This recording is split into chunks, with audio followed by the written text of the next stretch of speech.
Race day at Les Sables d'Olonne on the west coast of France. Welcome to our live coverage of the Vendée Globe 2020. I'm Alec Wilkinson. With me in the commentary studio are Dee Caffari and Mike Golding, who between them have 5 Vendée Globe races to their name. So plenty of expert input over the next few hours. A record of 33 sailors from 9 countries are about to set off from this little port here on the west coast of France. They're going to sail solo around the world non-stop and without assistance, and that is why they call it the Everest of the Seas. We'd normally expect hundreds of thousands to be lining the dock. Instead, we've got a lot of official ribs, a lot of team boats heading out and preparing for the start. Race officials heading out of what they call Le Chanel, out into the open sea as we await for the first sailor to set off from the dock. So, Dee Caffari, nice to have you along. This is the route. Talk us through it. Oh, it brings back memories. Well, they're going to head up to Cape in France, head down the Atlantic, past the Canaries, then they head to the doldrums. They're going to try and cross that as quick as possible, get round that low pressure in the South Atlantic, and then they head into the deep south, under the Cape of Good Hope, round the Southern Ocean, keeping this white line that's below them to the right, because that's the Antarctic exclusion zone. They go round the Pacific, round Cape Horn, and then it's that home run. But you can't give up there. It's still 7,000 miles from Cape Horn as they come back up north the Atlantic, through the doldrums for the second time, and then they race to that finish line where they started off, Les Sables d'Olonne. And that is the trophy. It weighs a ton. I remember getting a chance to lift it 4 years ago. It's a beautiful thing, and that is the dream that our 33 skippers are aspiring to. And so the beginning of this procession out to the start line begins. It's going to run for a couple of hours, and then around about midday French time they will actually depart off the start line, off the coast. And we're going to see a lot of this, a lot of people on their balconies waving goodbye, because it's going to be a very different send-off for the skippers this year. We've got empty pontoons, empty docks. We'd normally expect, well, upwards of 300,000 people to be lining that dockside. But these are COVID times, and so the fans have had to stay at home. But we do know that the TV audience is going to hit record numbers, because this race is a huge part of French sporting culture. That's our first skipper to leave. It's Occitan skipper Armel Tripon. But yes, the Tour de France, Roland Garros, the Vendée Globe, they all sit together, don't they, in that sort of French sporting psyche. And Dee and Mike are looking at these scenes sort of aghast, because part of the tradition of the Vendée Globe is the screaming, the shouting fans, the atmosphere. And it's great that we're even here and we're even getting a race underway, but it's a very unusual scenes for you to watch, aren't they, Mike? Yeah, quite often at this point in the race, my recollection was having a police escort from the hotel. Each of the skippers is so busy in town. Each of the skippers is guided by the police to the race start, to the start port, and they're led down onto the dock and protected from all the audience that are there. So this is just extraordinary. But you know, for the guys that have done this race before, it'll be really strange. I think Dee and I would find this very strange. For the people who haven't done the race before, and perhaps it's their first edition, well, he's one of those. He is going to not know any different, and in a way I feel kind of sorry for him, missing out on a huge part of the experience of this race, which is the enormous support that the race has from its French followership, but also its international followership, a lot of who come to the Les Sables d'Olonne to watch the race start. So he's making his way all the way to the front of the pontoon because he sets off first. And you were telling me, Dee, it's all done randomly because I was looking at the way they were setting off and the order, and I thought, oh, you know, who gets to go first? Is that an advantage? Who gets to go last? Is that a disadvantage? Yeah, there's no pecking order at all. The slots on the pontoon are drawn completely at random. So when the boats arrived 3 weeks ago, they have to be in the Salon. They arrive and they're assigned their berth. And then obviously departure is from the end of the pontoon out. So I remember in 2008, I was Armel de Tripon. I was right at the end of the pontoon and I was the first one heading out that year on a slightly different forecast. But it's kind of, I think you can still feel, even looking at the images, you still feel there's a lot of emotion within the harbour there. And the skippers have had a really different build-up this time. They've been in their isolating bubble. So it's allowed them to have a little extra time to focus on the preparation, get mentally in the right place, look at the weather without the added distractions. But I think we've adapted really well to doing a lot of online platforms, a lot of interviews and media online, so they still delivered. But yeah, Armel's going to have these mixed emotions going on because it's excitement, it's nerves. He's got no experience of the Vendée Globe. This is his first time doing it. And I think it's that whole kind of mixed emotions that confuses everybody, where you're excited but nervous and anticipating what's going to happen. Well, it's going to be interesting as far as the schedule's concerned, because the skippers are supposed to be leaving every 4 minutes. But if they're all doing this long walk to the front of the pontoon, if you may be here for some time. But the way this dock-out show is going to work is that we're going to hear from each of these skippers one at a time. Comment on se sent au moment de partir à l'assaut de son premier tour? Très très léger, très bien tout à l'heure, puis là avec tout le ponton machin qui applaudit, c'est sûr que ça met un peu plus d'émotion, mais voilà, ça va, je suis très heureux et voilà, de vivre ce moment tant attendu, c'est quand même très chouette. Un moment particulier parce que voilà, il n'y a pas peut-être l'émotion, la ferveur espérée sur les pontons aussi. Ouais, après bon voilà, là l'émotion elle est quand même là et puis ça crée aussi une ambiance aussi bizarre et particulière, mais voilà, après il faut s'adapter à tout. Hein. Serein? Ouais, serein, les conditions sont sympas pour le départ et voilà, donc on a bien bossé, l'équipe a fait un boulot énorme, voilà, donc je pars prêt. Qu'est-ce qui se passe dans la tête là? Qu'est-ce qui se passe? Juste voilà, se dire qu'on est dans un timing, voilà, répéter un peu cette chronologie de départ et puis voilà, d'anticiper ce qui va se passer sur l'eau. Et donc c'est déjà dans la course depuis un petit moment. Ouais. Dernière question, impatient d'y aller? Ah oui, impatient forcément, ça fait 2 ans, 3 ans qu'on est sur ce projet. Et voilà, donc aujourd'hui c'est très concret, voilà, c'est la réalisation de tout le travail d'une équipe, voilà, la foi d'un partenaire aussi, donc c'est bien sûr il y a beaucoup d'impatience et d'envie. Merci Armel. Merci à vous. Bon, belle course. Ouais. Well, the difficulties of doing interviews whilst wearing a mask, and for an international audience, trying to understand French spoken through a mask as well. But as you can imagine, this is our second skipper who's going to set off, Nicolas Troussel, on Coram Le Pagne. He's waiting to do his dock walk. But Armel Tripon saying all the things you'd expect him to say, that he's looking forward to it. And despite the lack of crowds, it's been a nice, it's been a good atmosphere. And Armel Tripon will be setting off on a brand new boat as well. So a rookie on a brand new boat, that's going to be an interesting campaign.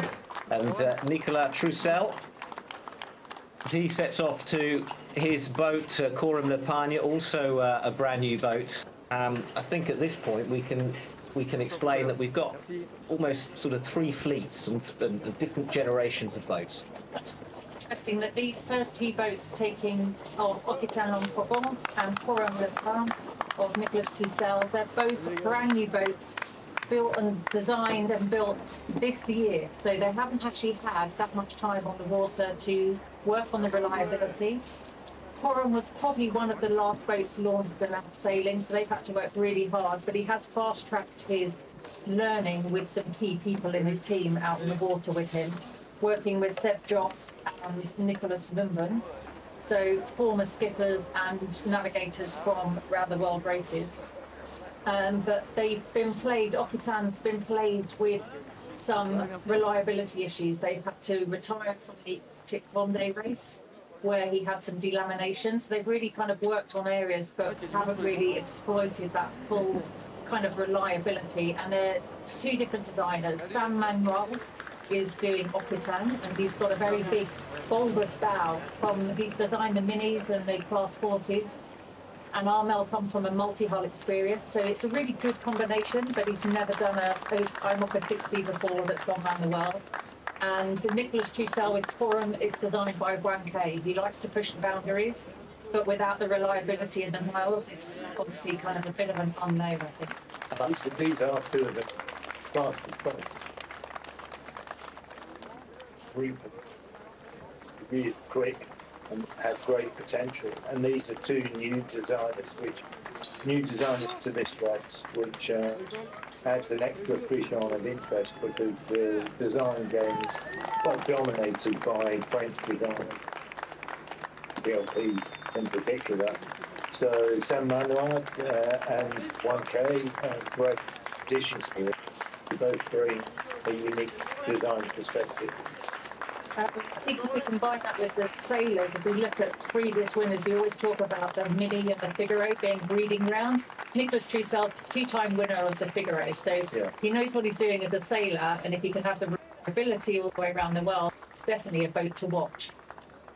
Yeah, I think it's going to be a regular discussion throughout the race, isn't it, as to the reliability of the new boats. The sailors on those boats obviously have the advantage of the highest tech, the latest tech.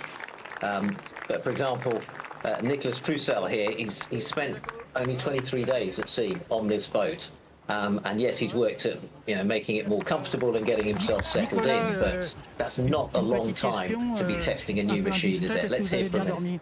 Ah non, pas du tout, non. non, j'ai pas bien dormi, mais je savais que ça allait être compliqué cette nuit, et effectivement, mais comme j'ai bien dormi, ça fait 3 semaines que je dors pas trop mal, donc ça va, j'ai réussi à repousser le moment où je dormais mal jusqu'à cette nuit, donc c'était très bien. Vous dormez mal parce que c'est beaucoup d'émotions que de participer à un premier Vendée Globe? Parce que c'est stressant de partir comme ça 2 mois et demi et voilà, tout seul sur un bateau, faire le tour du monde, aller dans les mers du Sud, tout ça, donc et savoir si on a tout préparé, tout bien fait et tout, mais voilà, donc c'est juste ça.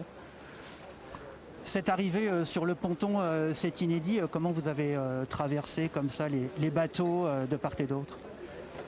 Eh ben, je pensais être peinard, et puis en fait c'était vraiment sympa d'avoir toutes les équipes là qui en passant te saluaient, quoi. Donc du coup c'est vraiment sympa de les voir parce que c'est des gens que tu côtoies depuis longtemps. Voilà. Qu'est-ce que vous attendez de ce tour du monde? Eh ben, de passer des bons moments sur l'eau, de me faire plaisir et puis de faire une belle course. Merci Nicolas. De rien. Bon, on fait gaffe, hein. Ouais, bonne note, mec. On garde les yeux ouverts. On a 4 heures à tenir, on finit ça bien. I think he said he hadn't slept well, actually. Anticipation. We have to remember that Nicholas Troussel is in the Mare Agité camp, so he's had Michel Desjoyeux, and he's won this race twice as his project manager for the build and the work up to this start line, so he's been in pretty good hands. Third skipper down the pontoon is Kevin Escoffier on PRB, 40 years old, and well, a winner of the Volvo Ocean Race, hugely experienced. But this is his first Vendée Globe. We're getting all the rookies out first. And is it good to come out early if you're feeling nervous to get out there on the water, or are you better off just, hanging back? Because they've got a long wait once they get out on the water. Well, my only understanding is by going out first, and I think it's probably the best thing that could have happened for me. You get out there, you do all this bit, and then you get to relax and actually kind of feel your feet. I actually had a little sleep. I slept for 2 hours before the start line. When I got out, the boat was in the hands of my team, and I could relax, and it's probably the best sleep I had because I didn't really sleep that well the night before leaving. It's hard to think of Kevin Escoffier as a rookie. He's Jules Verne, Volvo Ocean Race winner. But as a mechanical and a structural engineer, he's kind of known for doing this to fix it should anything happen. So he pushes hard and he can fix anything. But this period is normally filled with family. If you think about it, you know, walking down the dock, normally your family, your sponsors, there's loads of people there to greet you, even though the public are kept off the dock. So all that emotion is kind of lost. Of course, it's a very sad time because a lot of the overseas sailors to leave the dock without having seen, restricted by COVID to wherever they are. So it's a very different time. You know, I'm a great believer that if you're going to do the Vendée, you've got to get on and do it. That's exactly what these first three sailors, once they decided. La nuit, ouais, bon, t'aimerais toujours dormir un petit peu plus dans ces moments-là. Mais ça va. Bah, écoute, coucher un petit peu tard. J'ai fini la météo à 22h30, donc on va refaire un petit peu là. Et on va... T'as des instants en famille? Ouais, bah ouais, des instants en famille. J'ai dit au revoir à ma fille. Il y a ma femme et mon fils qui sont là, regarde. Couleur PRB. Donc voilà, c'est ambiance surréaliste. En plus, on y rajoute un petit peu de brume. Mais voilà, c'est parti. Ça fait 2 ans qu'on bosse pour quelque chose, que j'y pense matin et soir. Donc maintenant, il faut le faire bien. Comment on se sent au moment de partir à l'assaut de son premier tour du monde? Je pense à la première voile que je vais mettre. Je veux dire, un tour du monde, si tu le vois comme étant un tour du monde, c'est compliqué. Donc j'essaie de séparer ça en petits problèmes, quoi. Et le premier problème, c'est la voile que je vais mettre aujourd'hui et le cap que je vais faire aujourd'hui. Comment ça va se passer sur les premières heures, les prévisions? Écoute, ça va être un départ avec un vent de terre, donc une mer assez calme, un vent un petit peu instable. Et il va falloir trouver la bonne vitesse pour partir. On vous sent assez serein là, mais ça bouillonne un peu à l'intérieur? Bien sûr que ça bouillonne, ouais, ça bouillonne, mais je me dis que j'en ai fait des départs. Il faut le prendre comme un départ comme un autre. À chaque fois que je prends un départ, je suis concentré. On s'entraîne à Port-la-Forêt, on fait des départs entre nous régulièrement. Et le but du jeu, c'est d'arriver serein sur des départs comme celui-ci. Merci, Kevin. Avec plaisir. Bon vent, belle course. Merci. Basically focusing on doing a start as normal, as if there were crowds and so on. He's not being distracted by the lack of crowds. Their families have been close, but as you say, Mike, they've also had to quarantine and self-isolate as well. So it has been a really strange build-up. Kevin's actually sailing on the older boats in the but it's so heavily modified, you just wouldn't know. So he has a competitive chance, but he's sailing a 2010 edition boat. It's been revamped 3 times. And every race he's done in the build-up to this, he's been on or near the podium. So he's definitely one of those previous edition boats that's been adapted to foils that's super competitive, huge reliability, and obviously has been working with Vincent Riou, his project he took over. The PRB mantle got passed on from Vincent Riou to Kevin Escoffier, and PRB's been in this race every single edition with 2 wins, one with Michel Desjoyeux and one with Vincent Riou. So Thomas Rouillon making his walk down the dock to his boats linked out. It's his second Vendée Globe. He had to retire from the last race when his boat was, well, it was almost split in 2, wasn't it? In a collision with a floating object.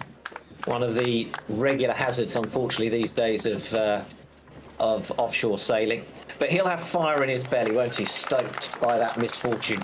He's got an exciting boat that's actually performed really well, coming on the podium in the Vendée Arctic race earlier in the year. It's the boat that is based on the Super 60 that was thought of for the ocean race when they were going to go one design, and he's adapted it to be for single-handed sailing.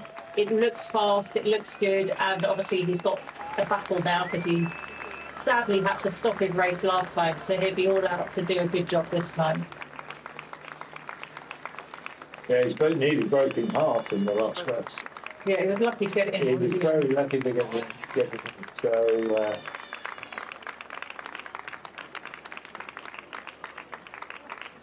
Study into the sleep and just the individual as a sailor in himself. So they've done a lot of work on making sure that he can perform in these boats that are brutal for the sailor. Actually, we talk about how exciting and fast they are, but they're brutal.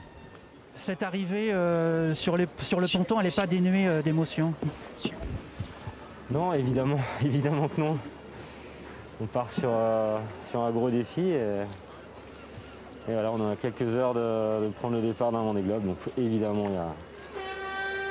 il y a plein d'émotions. Il y a certainement un peu moins de magie ce matin, mais l'essentiel c'est que la course elle parte. Et voilà, et on retrouvera, je pense, ce public, cette magie, on l'aura à l'arrivée, j'en suis sûr. Et j'espère qu'on en donnera un petit peu voilà, aux gens qui restent à terre. Je pense que la période elle est pas simple en ce moment. Voilà, alors il y a aussi des bonnes nouvelles, hein. Il y a des gens qui partent, d'autres qui arrivent. Et j'espère qu'on pourra donner un petit peu d'air à tout le monde. Merci Thomas. Saying that, yeah, there might be a bit of a lack of sort of atmosphere at the start, but the important thing is that they are starting this race. Yeah.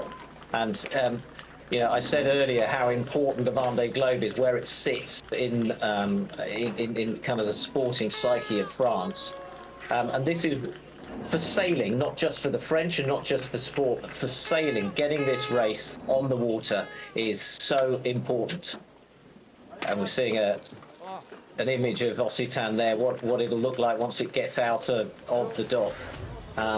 But yes, you know, Barcelona in Trieste, we have Kiel Week in Germany, and the Vendée Globe. Obviously very different events, but all psychologically very important for sailing fans and sailors, the fact that they went ahead. It's huge, and I think there's every chance that this could be bigger than normal, because with us all locked at home, this is the ultimate in self-isolation, but we can just follow this virtually. We're going to be hanging on every single manoeuvre they do the whole way around the world, I'm sure. And I think for the sailors out, looking at these shots of these newest generation of boats, just extraordinary shapes, very unusual, scow bow, huge foil, probably generation 3 foils, and they're not even in the normal generation actually that boat. It's completely off the wall. And here's the race favourite. Jeremy Bayou heading to his boat Charal. This is his 4th Vendée Globe. Hugely experienced. The boat's just a couple of years old, so that pedigree on, you know, sailing the boat and the quality of the boat is why he's one of the favourites. More time on the water than anybody else out of these new generation boats, so he's worked really hard on the reliability and his confidence in the races he's done. He won the Vendée Arctic earlier in the year and has been on the podium or winning pretty much everything else that he's done. 3-time winner of the Figaro de Solitaire, winning the Volvo Ocean race with Dongfeng. You know, all he touches turns to gold. He doesn't know any other position but on the podium, I don't think. He hasn't had fully successful Vendée Globes in the past. He's had to retire from some. But this boat is probably he's probably the most confident in one of these new design boats at the speed, because he's just had the most miles in it. What's interesting is how much waterline length they've given up for these new boats. The previous edition of boats used their entire 60-foot to create waterline length. The foilers are no longer concerned about that. So the scow bow creates these boats that look very, very different from nearly any other sailing boat in any other class. Faut parler là, t'es obligé ou... Ouais, bah, le 4e, et c'est même émotion que le premier. There's a very strict protocol as who can get on to the pontoon.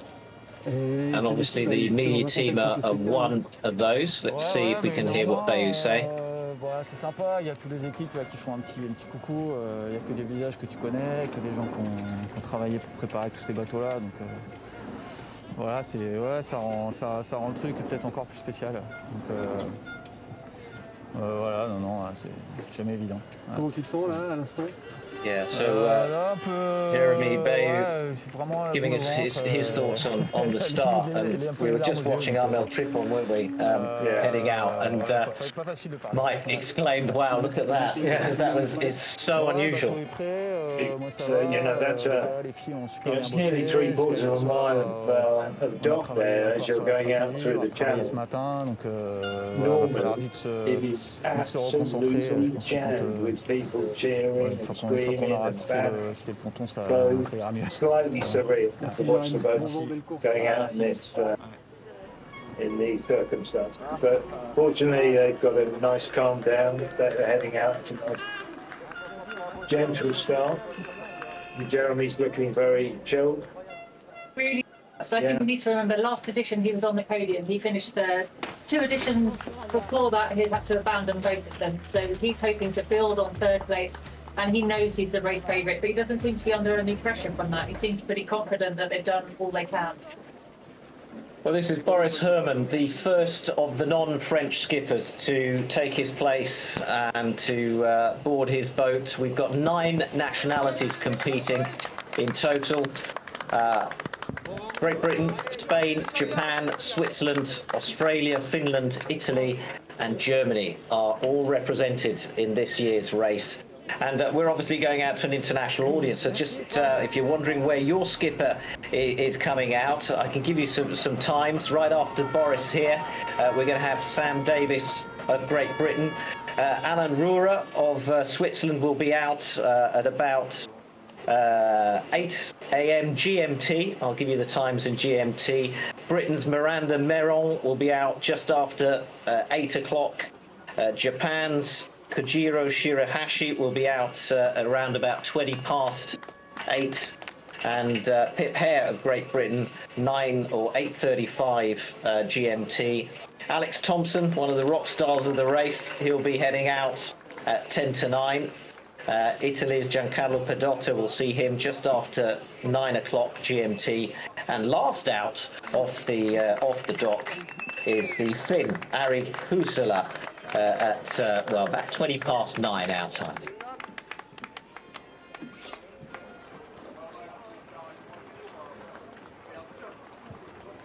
So Boris Herrmann facing his first Vendée Globe in a boat that's it's not the newest boat, but also it's not one of the oldest. It's built back in 5 years ago. It's a quick boat though, with the modifications. Proved to be very quick. Boris has done a lot of miles with it, several transatlantics, and I think he's in pretty good shape. He's one of that 2nd tier group that could easily do very well in the race. Yeah, I think he's definitely part of that group where if anything happens to the new generation boats, they're going to be right on the heels. PRB, Initiative and Boris with Sea Explorer, Yacht Club and Monaco. He's probably most well known for his transatlantic trip that he did with Greta Thunberg on board. But he has spent a lot of time moving through the modifications step by step with his boat. Qu'est-ce qu'on ressent quand on va participer à son premier Vendée Globe? Est-ce que c'est beaucoup d'émotions? Oui, beaucoup d'émotions, d'avoir déjà vécu beaucoup d'émotions pendant 4 ans, préparer cette aventure et déjà quel soulagement de pouvoir prendre le départ aujourd'hui dans ce contexte. Voilà, donc je suis très heureux là déjà pour être là aujourd'hui, de pouvoir partir. Je suis prêt, j'ai envie de partir. Il manque, on le sait, à cause des conditions sanitaires particulières, il manque la présence du public. Est-ce que ça enlève une charge émotionnelle selon vous? Oh, c'est dommage que les copains ne sont pas là, surtout, c'est ça ce qui me gêne le plus. J'ai pu pouvoir les saluer hier sur une conférence, visioconférence. On avait des followers, les fans, les amis, les partenaires. On avait Prince Albert, on avait des copains de Pierre Casiraghi qui a créé l'équipe il y a 4 ans. Donc, j'ai peut-être pouvoir consacrer plus de concentration pendant cette visioconférence que j'aurais pu faire ce matin avec chacun d'entre eux. Donc, il y a des plus et des moins, c'est sûr. Vivement que la course commence. Pardon? Vivement que la course démarre. Oui. Pardon? Non, je vous disais vivement que la course démarre, que le coup d'envoi soit donné. Oui, c'est ça l'essentiel, que la course démarre. On est là, on a déjà franchi une bonne étape là. Et... Bon tour du monde. Merci, merci. To Boris Herrmann, and he was explaining that they had a sort of virtual conference, didn't they, with the fans. And here is Great Britain's Sam Davis, the standard bearer for the record entry of 6 female skippers. She's armed with the latest generation foils, isn't she? But the boat is 10 years old. So, a bit like PRB, it's a boat that's been heavily modified and updated. Boat of a former winner, Michel Vecchio, is former Pontiac. So it's a very good pedigree of boat. It's been well updated. And actually Sam is really performing well. I mean, she's right up there. She was second in the Arctic race. And, you know, she's certainly one of the women who could deliver a podium result without any question. Yeah, 4th in the Vendée Arctique, the kind of warm up to the Vendée, and this is her 3rd Vendée Globe, so you know, hugely experienced. That's if we don't count her commentaries. If those count as well, then she's done a lot more. But yeah, 2012 she had to abandon. 2008 though, that was her first attempt, came 4th on, I seem to remember that very pink boat, Roxy. Oh, see, that's right. There was an old boat that she was going out on an adventure and she delivered a superb performance. She obviously had the sad dismasting in Savoyol in 2012, but then she went on to skipper the Volvo Ocean Race Team SCA. And she learned so much, and her sailing, as an engineer, she's very technical, and her sailing's just grown so much. There isn't really much she hasn't seen or done on handle. And she's really worked on this boat. It's won the Vendée, it's come 2nd in the Vendée, it's come 3rd in the Vendée, so the boat knows how to get on the podium. Super heureuse d'être là avec un beau bateau, une super équipe. Assez sereine parce que j'ai tout coché les potes, donc maintenant c'est d'aller se faire plaisir sur l'eau et j'ai hâte. On te sent depuis plusieurs semaines, depuis plusieurs mois, sur les différentes courses auxquelles tu as participé, on te sent très sereine, on te sent très prête.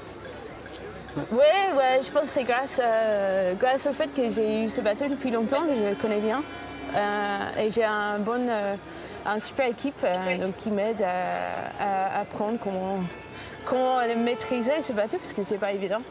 Mais je crois que j'ai maîtrisé, donc on va tester le mer du Sud, ça va être pas pareil, mais j'ai hâte d'aller voir comment ça marche dans les grosses vagues. Ouais, c'est un Vendée Globe particulier parce que parmi les concurrents, il y a ton compagnon. Oui, Romain, il part aussi un peu plus tard, tout à l'heure. Oui, donc on va faire ça en famille. On s'est préparé ça en famille depuis 3 ans aussi. Et ça va être un plaisir de faire cette aventure ensemble et de voir les challenges qu'on va avoir. Ok, merci. Bon Vendée de course, Samantha. Merci.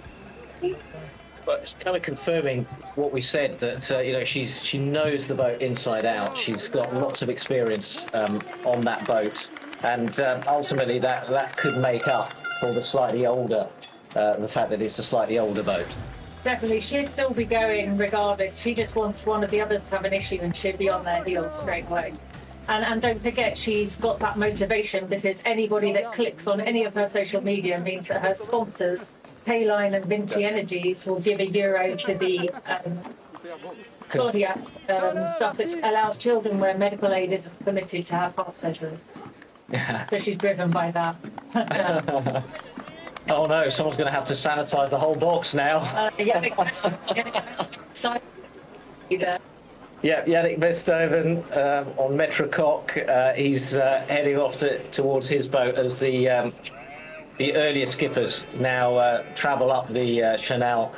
And I know you can see some policemen standing there. I know it's been heavily patrolled just to make sure that no one does break those sort of isolation rules, and none of the fans come out. So a lot of officials prowling, but tell you what, the people on those balconies and in the flats overlooking the canal are in a prime position. Doing a good job at generating noise and emotion and kind of even though it does feel like there's genuine atmosphere here, doesn't it?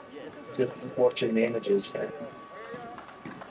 They've done a really good job of segregating the kind of photo opportunity, the interview opportunity, and then the dock space. There's 4 crew members that have been tested in the skipper's bubble that had to be cleared, that are allowed each boat to take the skipper out and prep the boat ready for the race start. So they've been really, really organised in the security for this actually to happen. So, you know, we're just delighted, as we said earlier, that this race is even taking place. Yeah, and we were listening to Boris earlier. He was saying that, you know, one way that he connected with his fans and his sponsors and so on was remote press conferences and remote conferences with them so that they could communicate. And really, technology is how we have managed to get this race out. And let's hear Yannick Verstappen now. Tout est réuni, même s'il n'y a pas le public. Et là, à cause des conditions sanitaires, je sais qu'il y a beaucoup de gens qui nous suivent, qui sont derrière leurs écrans. Et on va leur envoyer plein de rêves, plein d'images, partager l'aventure encore plus que d'habitude, parce que c'est dur ce qui se passe en ce moment à terre. Et voilà, nous, si on peut faire rêver les gens en mer, on va le faire. Merci. Voilà. Merci, au revoir. Yeah, Yannick Verstappen there pointing out that they've got big screens up around the town of Les Sables d'Olonne. For people to watch the departures and watch the press conferences and so on as well. So I think the local community that have always been such an important, pivotal part of this race have not been forgotten, and they have still been able to enjoy the spectacle, as we are doing. What a fabulous shot that is of the small port of Les Sables d'Olonne in the Vendée. And whilst the noise may not be along the banks of that canal, I bet if you drove into Les Sables right now, you could hear the noise anyway, from people's television screens, from people banging saucepan lids on their balconies. Verstappen's only other Vendée Globe was in 2008, where actually he dismasted within the first couple of days in the Bay of Biscay. So he'll be really looking to complete the lap this time. In the race earlier in the year, he actually finished 6th in the Vendée Arctic, so he's got a good boat. Images there from Man and Sam. Yeah, the first couple to compete in the race together. And a couple to have both done a Vendée Globe as well. So they decided that Ruben, their son, aged 9, is old enough to cope with both parents going and doing something. I mean, how I imagine being a child and parents that won't do something as cool as this.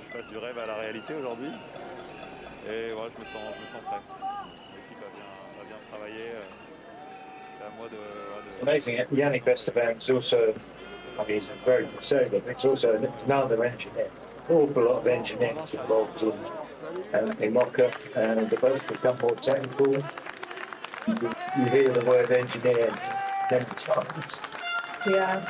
Well, his company, Watson Sea, are looking at the hydro generators that nearly all these boats carry now, because they're obviously trying to reduce their fuel consumption, reduce the weight of carrying the fuel. And Watson Sea have developed a hydro generator that can flip round and be a wind generator too, and so he's trialling it on his boat. So we may see the next edition of what the next race has, if it lasts. Lots to talk about on that, and how these boats and their technology and their kind of experiments are going to help us in the future. But we've just seen Charlie Dalin heading out from the PVA team, 36 years old. We'll get another shot of him as he comes to his boat and they do an interview with him. But it's his first Vendée Globe, but nonetheless hugely experienced and in a new, fresh, modern boat. I think he's one of the race favourites, no doubt about it. He may not have done the race before, but he's got the most superb backup team. He's one of the boats where, when I've seen it sailing, it looks very smooth on the water. It looks like, if you like, flying very straight and level, and that's a good sign. Boat and he, well prepared and well sorted. Well, he's a trained naval architect, actually trained in the UK and has worked with America's Cup teams before, and he's had quite a lot of input into the design and build of his boat. He's in the Mare concept project, so he's part of the stable of Francois Gavard, a former winner of this race, and he's had Francois and Pascal Videgori helping him in his development. They've been out sailing, the three of them, so when you get that kind of pedigree, in your team to help you improve that fast tracks you really quickly. And he's super cool, super relaxed. And he hasn't been off the podium in all the sailing that he's done. And he's done a lot of sailing. Figaro's, TJV, Vendée Arctic he came second, TJV, which was the first race out of his boat he actually won. So high hopes for Charlie. Mais ouais, on y est, du rêve à la réalité. C'est ouais, beaucoup de préparation, 2 ans et demi sur ce projet-là, une vie d'entraînement de navigation pour être prêt, pour avoir le niveau suffisant pour faire cette course. Et voilà, maintenant j'ai le sentiment que c'est à moi de jouer. Voilà, j'ai un super bateau entre les mains, l'équipe a extrêmement bien travaillé. Moi je suis beaucoup préparé pour ce jour et pour les jours à venir. Et le départ de course devrait bien se passer dans des belles conditions, un beau spectacle pour le départ. On a un gros obstacle météorologique qui se dresse devant nous là, mardi soir, qu'il va falloir gérer, faire appel dès mardi à ce fameux sens marin qui est essentiel sur le Vendée Globe. Voilà, pour placer le curseur au bon endroit, et même si nos bateaux sont bardés de capteurs, il n'y en a aucun qui nous indique voilà, où est-ce qu'on doit placer le curseur. Donc voilà, c'est à nous marins de sentir les choses et de décider. Merci Charlie. Bon vent, merci.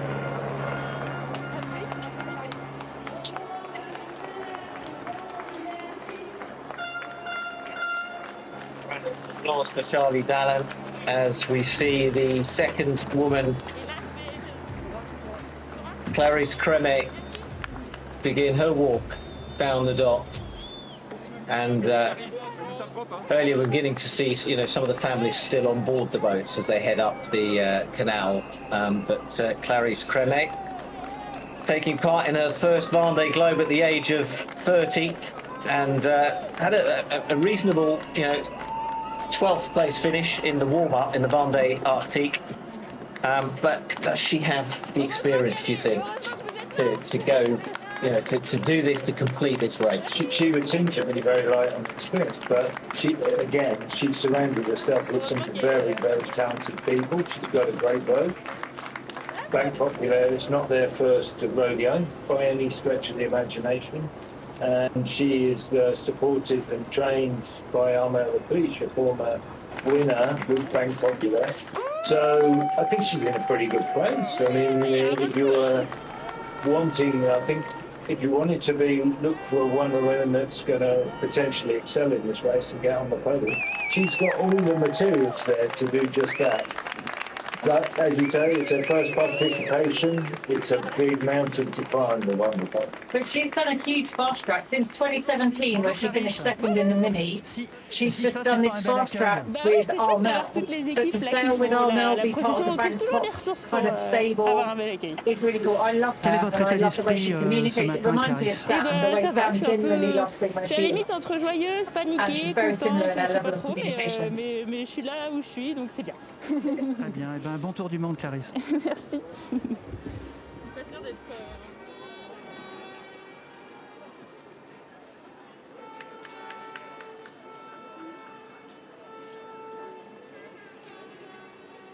I should say we're also working remotely, so we're not in at Les Sables d'Olonne. We're actually in a commentary studio in the UK, and sometimes the pictures are coming to us a little bit late. So I missed all that interview, which is a shame. But look, that says it all, doesn't it? It's he knows he's not going to see his dad for 2 to 3 months, and it is so emotional. And it's tough on the boy, but also for Thomas Rouillard. I mean, to say goodbye and then clear your head and start racing must be very difficult. It is actually harder for those that you leave behind, but as soon as somebody gets emotional, it has a knock-on effect. And for the children, your heartstrings are tugged when they get emotional. But it's, these guys have been working for 4 years to get to this place, and so it's everything culminating.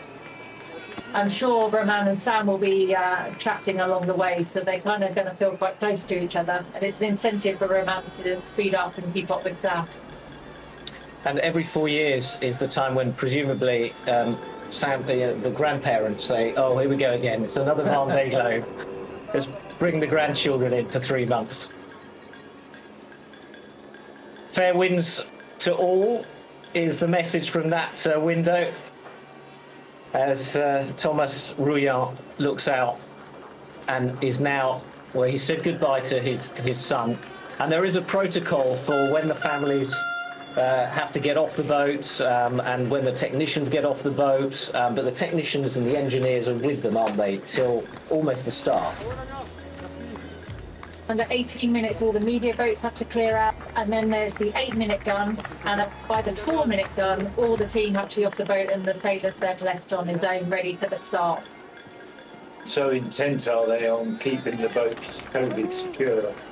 They don't even want the ribs touching the side of the race boats, but, you know, it's COVID secure. There's also a protection to stop accidents happening, and that means a lot of the support crew are going to be jumping off the back of the boat, being picked up by following rigs. So it should be fairly interesting to watch.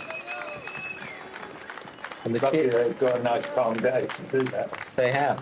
We'll talk about the weather in a moment, but Damien Séguin, Groupe Apicil, he heads off down the pontoon. Actually a Paralympic gold medalist, and has had a number of Paralympic campaigns to his name before progressing to offshore sailing. Won the Tour de France à la voile a few years ago, but this is his first Vendée. Quite a challenge to do the race as a disabled sailor. I think his disability is an arm injury. Yeah, so he was born without his left hand. Ouais, c'est le grand jour, là. Ça fait longtemps qu'on attend ce moment. Et on est des vrais privilégiés aujourd'hui de pouvoir avoir un soleil finalement qui se lève quasiment que pour nous dans le chenal des Sables d'Olonne. Non, ça va être un beau moment, chargé d'émotions, mais un beau moment. Comment on se sent au moment de s'élancer pour son premier tour du monde? Vaut mieux se sentir prêt, hein. C'est sûr, même si ce matin on faisait pas les malins. Voilà, c'est un bon feedback en quelques minutes de tout le chemin parcouru pour en arriver là. Et j'ai eu la chance d'être super bien entouré par mes partenaires, mes amis, ma famille, mes préparateurs. Énormément de personnes qui ont cru en moi pour que ce soit possible, parce que c'était pas gagné il y a quelques temps de ça encore. Intérieurement, là, ça bouillonne un peu? Ouais, intérieurement ça bouillonne, c'est sûr. Hein, c'est la collision de pas mal de sentiments. C'est de la joie, de la tristesse, de l'impatience, de plein de choses. Ça porte pas de nom, c'est pour ça qu'on appelle ça un départ de Vendée Globe. Le bateau est prêt, le bonhomme est prêt? Ouais, je suis là. On forme un beau couple tous les deux. Je suis certain que nous deux, on va pouvoir relever tous les défis et puis voilà, avoir le sourire dans le chenal des Sables dans 3 mois. Damien, bon moment, belle course. Merci à vous. Ce matin, c'était dur. Say goodbye to his daughters. He's happy that they're C'est un peu dur et they're well looked after when he goes. Première dépression, ça va permettre de. He knows about success. He's got a couple of gold medals, a silver medal. So yes, he's taking on the world, but you know, he seems pretty calm. And who's been helping him adapt the boat and train for this, but none other than Jean Le Cam, who we will see later as he takes to his own boat. Big hug for Damien. He was actually 6th on the route run, so pretty impressive, isn't it? Yeah, no, really impressive. And obviously he's done some adaptations, and I know the pedestal's got an adaptation on because obviously he hasn't got his left hand. But he doesn't seem to hold him back at all. I mean, it's just what he's used to, so he doesn't see this as a disability or a disadvantage. Interesting, that's his boat is one of the first we've seen that's a non-foiler. So yeah. It's a Fina Conch design from 2008 generation. So the first non-foiling boats that we've seen, there's a bunch of them in the race. So it could be competitive with that non-foiling group. It's interesting, that boat was actually used in a film when on Solitaire, it's called, released in 2013 about the Vendée Globe. Well worth a watch if anybody's looking for some content while they're locked in. Yeah. Our third non-French skipper, Alain Roura of Switzerland on La Fabrique. And Alan was the youngest skipper in the last race, 23, and I think he's still the youngest now at the age of 27, the grand old age of 27. Jean Le Cam, who we spoke about earlier, is actually the oldest competitor. We'll see him in a few minutes' time.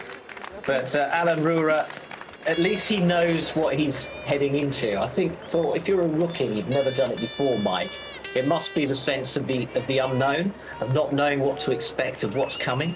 As a Swisser, I saw him doing an interview alongside Dominic Ward, who's a fellow Swiss competitor, kind of my generation, and it was great to see the two of them together exchanging views on how to approach the race. He seemed very calm, and some of these guys look a little hunted. You know, I can imagine what it's like. You feel a little, like you're about to go into the line there. And sure enough, that's what it's like. But you Ce can départ, see il that est très people are différent more adapted de to celui d'il y a 4 ans, more- et pourtant, il y a de l'émotion encore. S'il n'y a plus d'émotion dans un départ de Vendée, je pense que faut pas y aller parce qu'on a peur, parce que c'est beau et puis voilà, on laisse beaucoup de gens derrière et c'est un projet incroyable qu'on a fait jusqu'à là. Et je suis très fier aujourd'hui de l'aboutissement de tout ça. Cette arrivée sur le ponton comme ça, seul, c'est inédit. Et puis voilà, il y a des applaudissements des adversaires qui sont aussi des partenaires d'une certaine manière. Jusqu'à il n'y a pas longtemps, on était tous concurrents. Aujourd'hui, on est une famille, on part tous sur l'eau. Et on va tous rentrer ensemble. Voilà, c'est l'objectif. On va se soutenir et c'est un long voyage. Donc maintenant, il faut faire les choses bien. Et là, le soutien sur ce ponton aujourd'hui, il est magique. C'est un beau moment, très beau moment. Merci Alan. Merci. A very emotional Alan Roure of Switzerland. It's a good moment for him, he says. It's been an incredible project and he's very proud. And I get a sense for a lot of these skippers that it's a relief to finally get on that boat and just head off and do what they love to do. And look at that. Well, it's been a really different build-up to normal, and I guess they're relieved that they are actually getting to do it. And I know his was all about adventure last time, but his sponsor loved it so much that he's had this project come on, and he's aiming, he'd love to be in a top 10 position, and then his future outlook is to then try and win in 2024. So this is long-term goals, and it's great to see kind of longevity in the sport with sponsorship and projects. And as a young sailor, he's just going to be learning all the time. It's another Finacon, another non-foiling boat, so another Finacon from a similar generation. So. It's the German, just taking a moment, soaking in the atmosphere.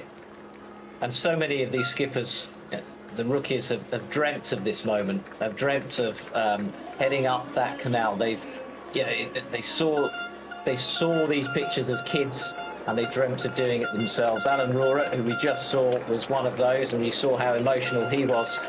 And this is Miranda Merrill of Great Britain, although she lives and is based in France and has been for some time.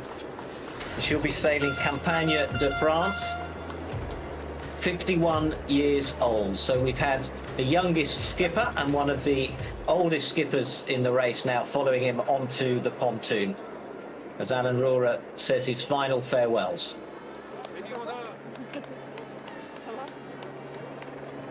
Yeah, Miranda Merrill. It's great to see Miranda here. She's so wanted to do this race for so long. It's been such a fight for her to do it. She's been competing for the last 10 years or so in the class 40 sector, but her relationship with her sponsor, Campagne de France, has grown, and it's grown to the point where she was able to put together an IMOCA project. So I'm delighted to see her out there. She's good friends of Sam Davies, used to sail with us a few years ago. She's done a couple of transatlantics with us. She's a great sailor, very comfortable on a boat. I'm sure she's going to have a great race and love every single minute of it. Yeah, there isn't much Miranda hasn't seen or done. She's done the Jules Verne, she's done an ocean race, She sailed as part of the team with Sam and I to get our Round Britain and Ireland record, so I've sailed with her and raced with her as well as an my past. I remember my first time on an IMOCA, I took Miranda with me to help show me the ropes. She's super relaxed, really good with the weather, quite clinical as a sailor, but actually genuinely loves being out there on her own. And tough though, isn't it? Because it's not a massively funded team. She's done a lot of the work herself to save budget. But I suppose the advantage is that she knows her boat intimately.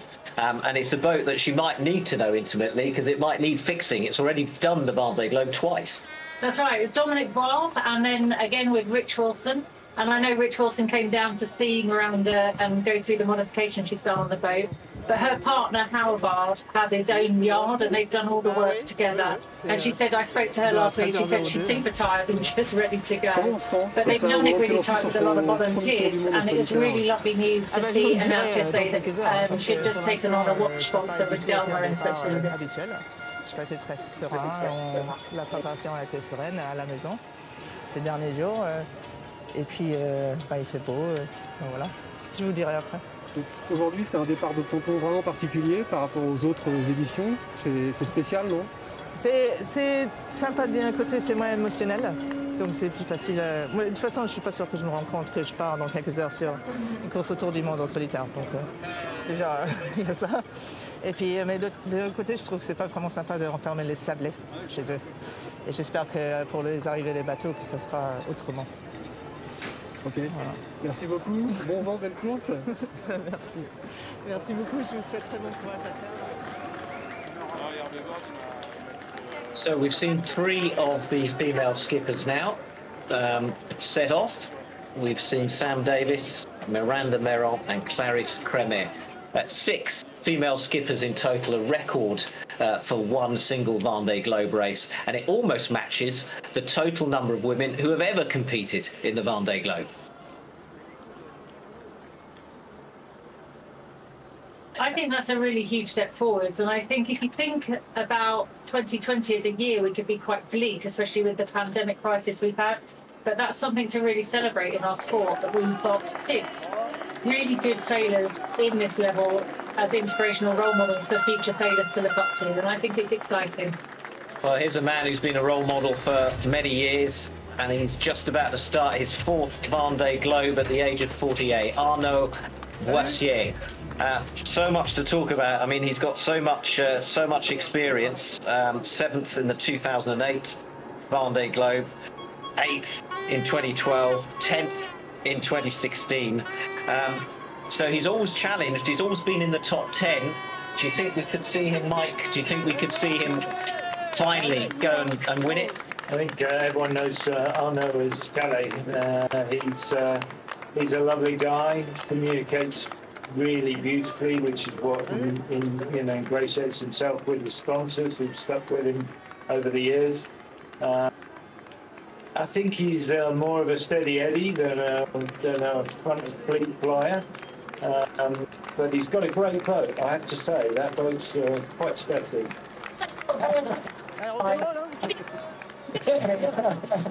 Well, we built that boat in 2007 and raced it as Aquabat 3, and then that later was modified, became Gamesa, which I raced in 2012. So, and now Arnaud's taken the boat and again sort of controlled slightly by the Michel Bedio camp, has been completely modified with foils.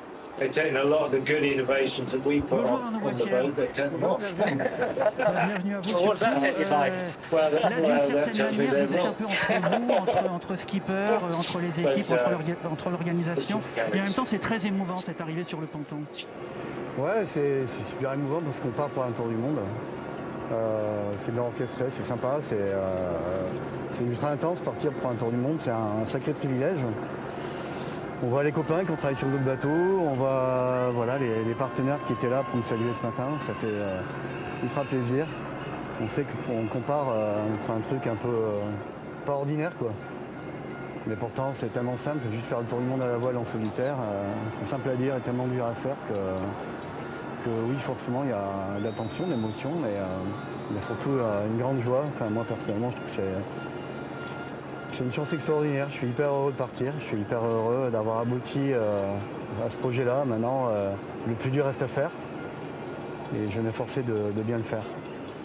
Bon tour du monde. C'est gentil. Salut.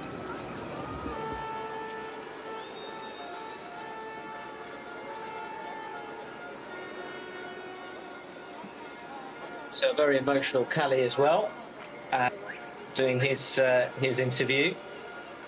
This is called Vendée Globe, but he's actually finished all Vendée Globes. And I think that's quite massive because a lot of people have done more, they don't all finish. Because we know there's 33 skippers starting today, but we know that 33 skippers will not finish this race. Well, that's an extraordinary thing, and the reason why it's in the top 10 is the top 10 possibly is possibly the only 10 that may finish the race, because it's quite normal for there to be a 50% attrition rate. Just these are very technical boats. This is a very tough race. But in some editions, that attrition rate can be as high as 2/3. And so, you know, a top 10 finish is a finish. And we should point out that Mike has finished 3 of his 4 Vendée Globe campaigns. I'm beating the averages. But the actual stat is 167 sailors have taken the start line, 89 have crossed the finish line as we go into this race. So that gives you an idea of just how tough it is to finish. Yeah. Maxime Sorel, 34 years old, from France, in his first Vendée Globe. And there's some great videos that he's done with drones and whilst in isolation at the Sable d'Olonne, just to communicate with the fans. So you'll find those online. We might see one later as well. Yeah, he's kind of one of the new sort of darlings and poster boys of this race. Yeah, new young sailor. He did really well in Class 40, and his sponsor has come with him from the Class 40 now into the IMOCA. And he's lucky that he's got this project, because this is the boat that Thomas Ruon saved while it was breaking in half beneath him into New Zealand in the last edition of the race. So the fact that he got that boat safely to shore means that now Maxime here is allowed to take that boat onto this project. So that's a BPLP. And that is the gorgeous scene as dawn breaks over Le Sable d'Olonne, and Clarisse Crémet makes her way out. Looking chilled, huh? Yeah. Looking good. I think actually, you know, we were saying earlier, well, I was saying earlier about the GOTS of the police just controlling and making sure that lockdown is adhered to. But to be fair, a lot of the emergency services have come out just to support and to add their voice as the boats make their way out. Mais ouais, c'est incroyable, je réalise la chance que j'ai de pouvoir faire ça, la chance de pouvoir partir faire un tour du monde alors que la France est confinée. C'est un travail de 2 ans avec toute l'équipe VNB Mayenne. Je porte avec moi haut et fort les couleurs du Nassau et j'ai envie de leur montrer que rien n'est impossible et je veux revenir ici en solitaire et sans escale, après m'être fait plaisir et avoir profité pleinement. Quand on part à l'assaut d'un premier tour du monde comme ça, vous en parliez, ça bouillonne là, ça bouillonne à l'intérieur. C'est la gorge serrée, c'est un mélange d'envie et de crainte. Ouais, clairement ça bouillonne. Ouais. Merci Max. Merci. Bon vent, bonne course. À bientôt alors. Ciao. Tell you what I found out doing this particular program is how much I lip read when I'm listening to French. To even understand what's being said. He must be, Maxime must be there with an agenda, a longer term agenda. He's there in a very good boat, but probably not a race winning boat.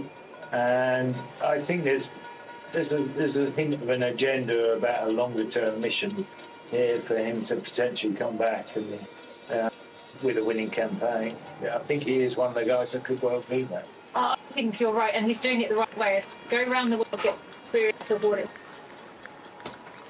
myself. The big. But having said that, this is still a very cool boat.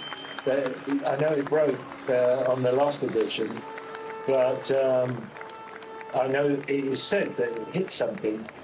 My thing is just broken off. Well, originally it was built in 2007 as Group L for Quito Carbon. And it's a really good boat. Yeah. But they were a very light generation of boat. And these boats take tremendous punishment. And, you know, I just think a bit too much backstay.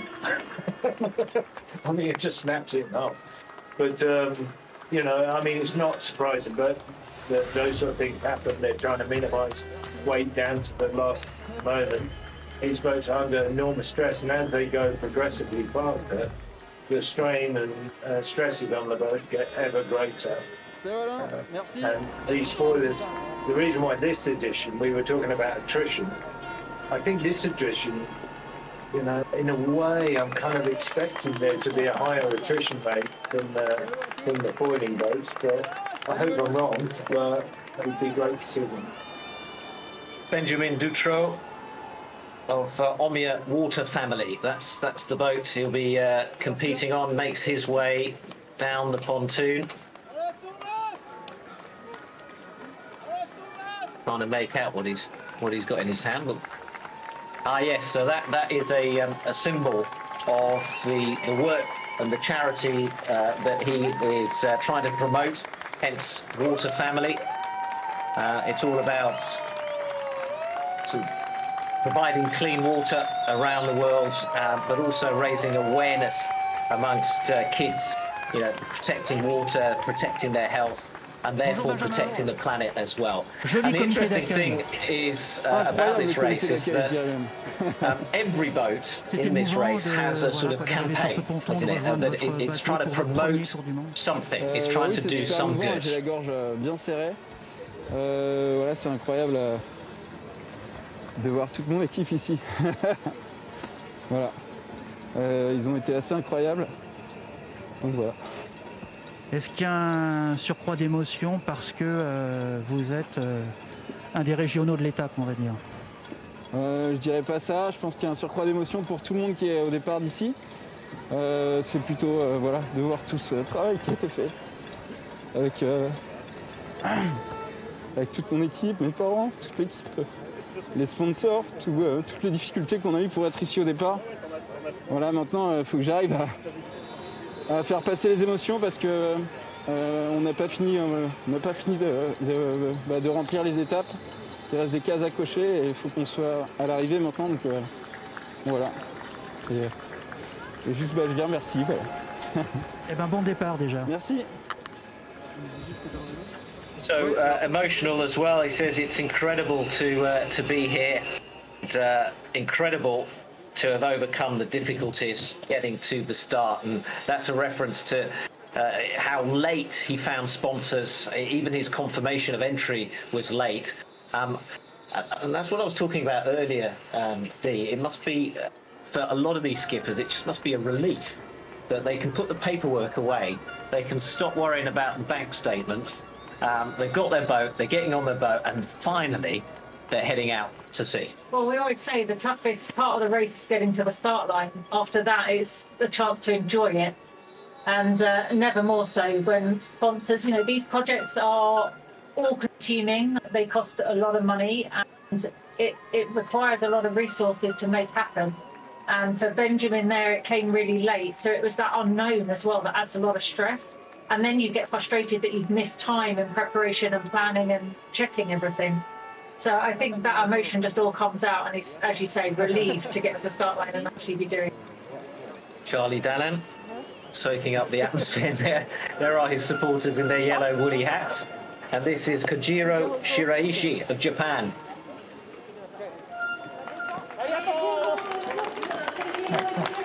Samurai sword at the ready.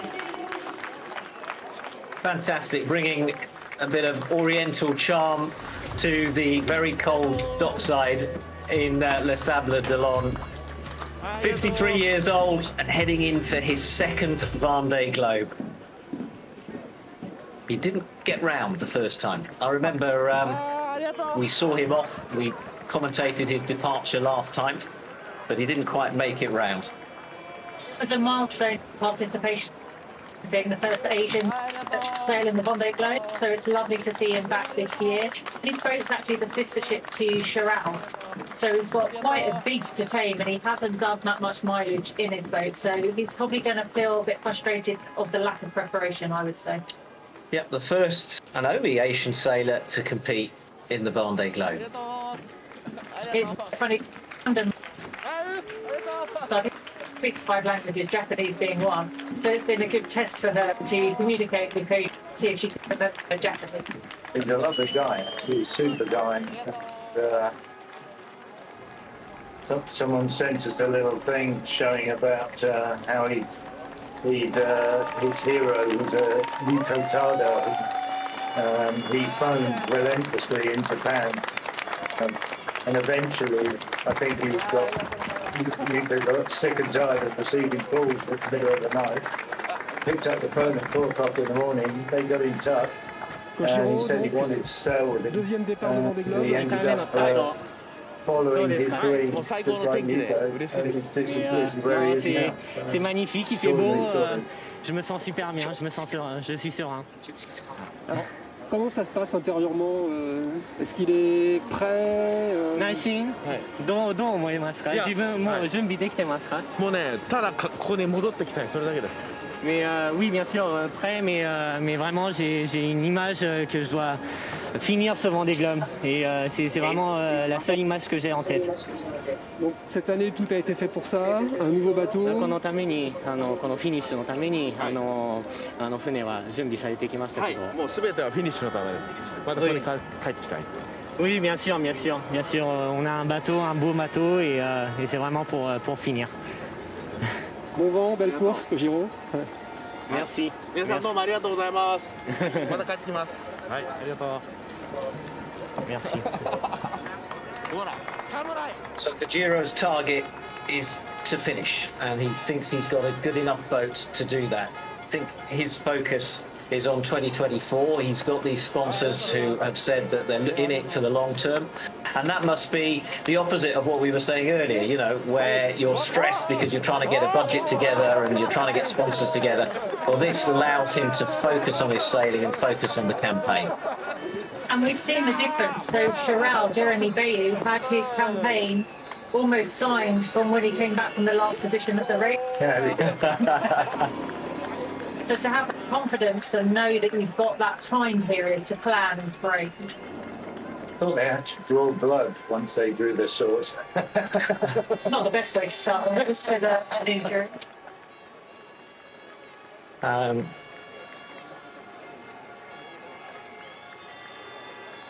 Clarissa.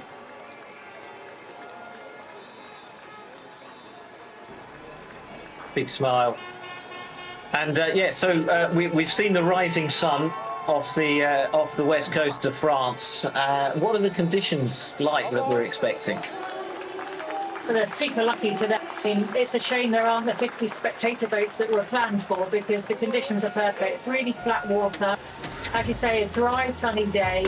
It's about 14 degrees out there, and it's a southerly wind, and it's around 10 to 15 knots, and that will slowly build. So there's nothing to be scared of at the start, so the sailors can just get on with doing a nice clean start and getting away from it. Louis Burton of France, 35 years old, heading out for his third Vendée Globe on Bureau Valet 2.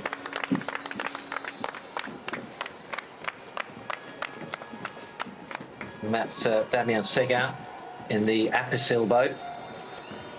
But Louis Burton, yeah, I mean, he's on a boat that's already won the Vendée Globe.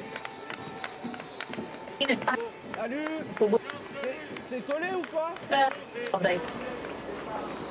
He had a band. Second one, he came at 7th. So here he move up the rest in that respect. I would imagine it's got a pretty good. Very experienced guy. Could well be he's sort of second tier. Je vous laisse finir votre bouchée. Comment ça va?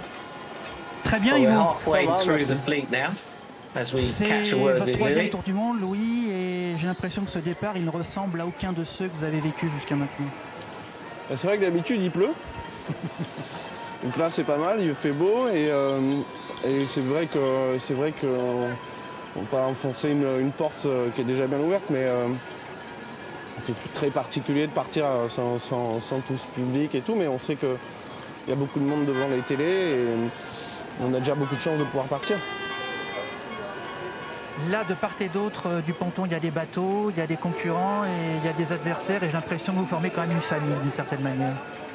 Ah, c'est sûr qu'on est tous concurrents tout au long de l'année sur des courses, sur nos projets qu'on veut techniquement le plus performant possible, etc., etc. Mais après, une fois qu'on est parti, vous savez, on est tout seul sur nos machines, il peut se passer plein de choses. Sur le Vendée Globe, il se passe toujours plein de choses.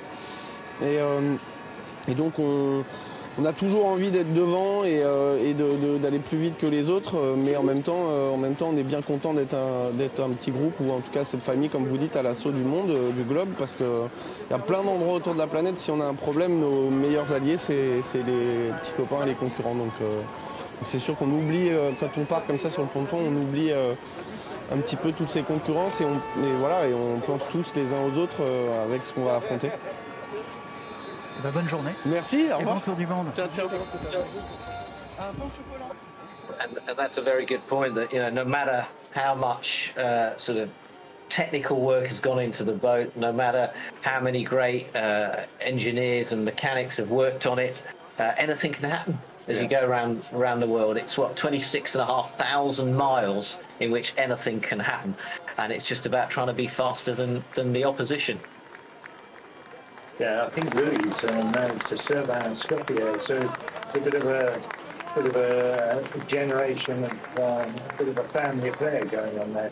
Sailing dynasty. Sailing dynasty. The Skopjes are definitely. Is that Kevin's sister? Yeah. Yeah, the father races, the brothers offshore as well. Yeah. It's all of them involved. And they're all seriously. Maxine, keeping that. Kojiro. The Greek with Alanura on board. And now it's Manuel Cousin making his way onto the dockside. 53 years old and starting his very first Vendée Globe. I wonder how his nerves are. And the thing about the start, we talked about the lack of crowds because of COVID, but there's also been a lack of training, hasn't there, for a lot of these sailors? They haven't had the time on the water that they would normally have. Restricted with a large portion of this year with them not being allowed to go sailing. They lost a few races that they normally would have done, and that's why the Vendée Arctic race in June time was put together, where they sent them up towards Iceland and back just to give the boats a run out, but not all the boats got a chance to do the race. So there's a few people that have been left to their own devices trying to get the miles in, or qualifying miles to qualify for this race. And otherwise people have just tried to do what they can, working around the restrictions that have been in place. So it's the perfect. Ça y est, c'est le grand jour. Ça y est, c'est le grand jour. On est parti là. Je crois que voilà, c'est un peu plus. Je crois qu'on je peux plus reculer là. Ça y est. Donc c'est vraiment plein d'émotions, une joie immense. C'est top, une joie immense et en même temps forcément un petit peu d'appréhension. Je crois que c'est normal. Les nuits d'avant ont été bonnes. Cette dernière un petit peu plus mouvementée. Je pense que voilà, on en a parlé un petit peu avec les camarades. C'est logique, mais on va avoir un départ magnifique. Il fait beau, il y a du soleil, le vent est juste comme il faut pour faire un départ magnifique. Donc ce que les gens malheureusement ne pourront pas voir ici le long du chenal, ils vont avoir de belles images à la télé, derrière les écrans. Donc en tout cas on essaiera de partager un maximum pour vous envoyer des embruns iodés et plein de belles images et essayer de faire rêver les gens. Malgré le contexte, un départ de Vendée Globe reste un départ de Vendée Globe. Oui, forcément, je pense que voilà, on part, le parcours est le même, on part pour la même chose, la course est la même. Effectivement, le chenal sera différent, les émotions dans le chenal seront différentes, même si, bah voilà, il y a quand même, j'en parlais tout à l'heure, hein, l'émotion qui est là, l'équipe est là, mes proches sont là, mais bon, voilà, c'est comme ça, on le savait, donc ça, on est préparé à ça. Et puis une fois qu'on est dehors, bah voilà, je dirais qu'on va faire ce qu'on sait faire, le départ et faire notre course. Merci Manu. Merci à vous. Belle course. Merci beaucoup. So immense joy for Manuel Cousin to start this first Vendée Globe, and he accepts that the Chenal is different, the atmosphere is different from the past, but the emotions, he says, are the same. And these offshore sailors, Mike, are known. I include you in this. You know, they're known for being pretty phlegmatic. But can you describe how they're feeling? Is there one emotion that they will all be feeling, or is it really, you know, very different for everyone? It's a mixture of anticipation of what's to come and relief for being there. Because it's often such a fight to get these campaigns to the start. To go through all those last few hours. Of course, you know, like now, you can see you've got family you're saying goodbye to and loved ones, but I think your mind is already out on the water at this stage, and you're already processing all the early things you're going to have to do to get the boat going. So while your body's walking down the dock, your mind is somewhere ahead of you. Well, I wonder where Sébastien Simon's mind is right now. 30 years old, stepping onto the dock for his very first Vendée Globe. He grew up in this region, so he's considered a home sailor by the local fans, and he'll get a particular cheer from all those people on the balconies seeing them off. He's got an exciting boat. We're back to the new generation boats built in 2019. A Wanhei design, big foiling new boat, but it's kind of an unknown. He's struggled a little bit with reliability so far, and he's managed by Vincent Rieux, so he's got really good pedigree in the team to help and fast track him. He's an accomplished sailor and very confident, comes through the Figaro ranks with great success. But he was interviewed recently and he expressed like a feeling the anxiety, you know, not sleeping quite so well, having a few restless nights in the preparation. So I think this is going to be a big step up for him in a boat that's not really got the reliability because of the miles. J'espère que tout va bien se passer. J'ai pas très bien dormi, voilà, je sais pas quoi dire d'autre. Enfin, je vais essayer de faire une belle course. Je garde en tête d'aller au bout de ce Vendée Globe. Ça me tient vraiment à cœur. En tout cas, c'est sûr que c'est un moment très particulier. Il y a beaucoup de monde qui me regarde. Donc je suis loin d'être seul. Voilà, j'espère ne décevoir personne et puis faire au mieux en tout cas. Votre état d'esprit, c'est entre l'excitation et un petit peu d'appréhension? De l'appréhension surtout, plus que de l'excitation, parce que je me demande pourquoi est-ce que je m'embarque dans des trucs pareils à chaque fois.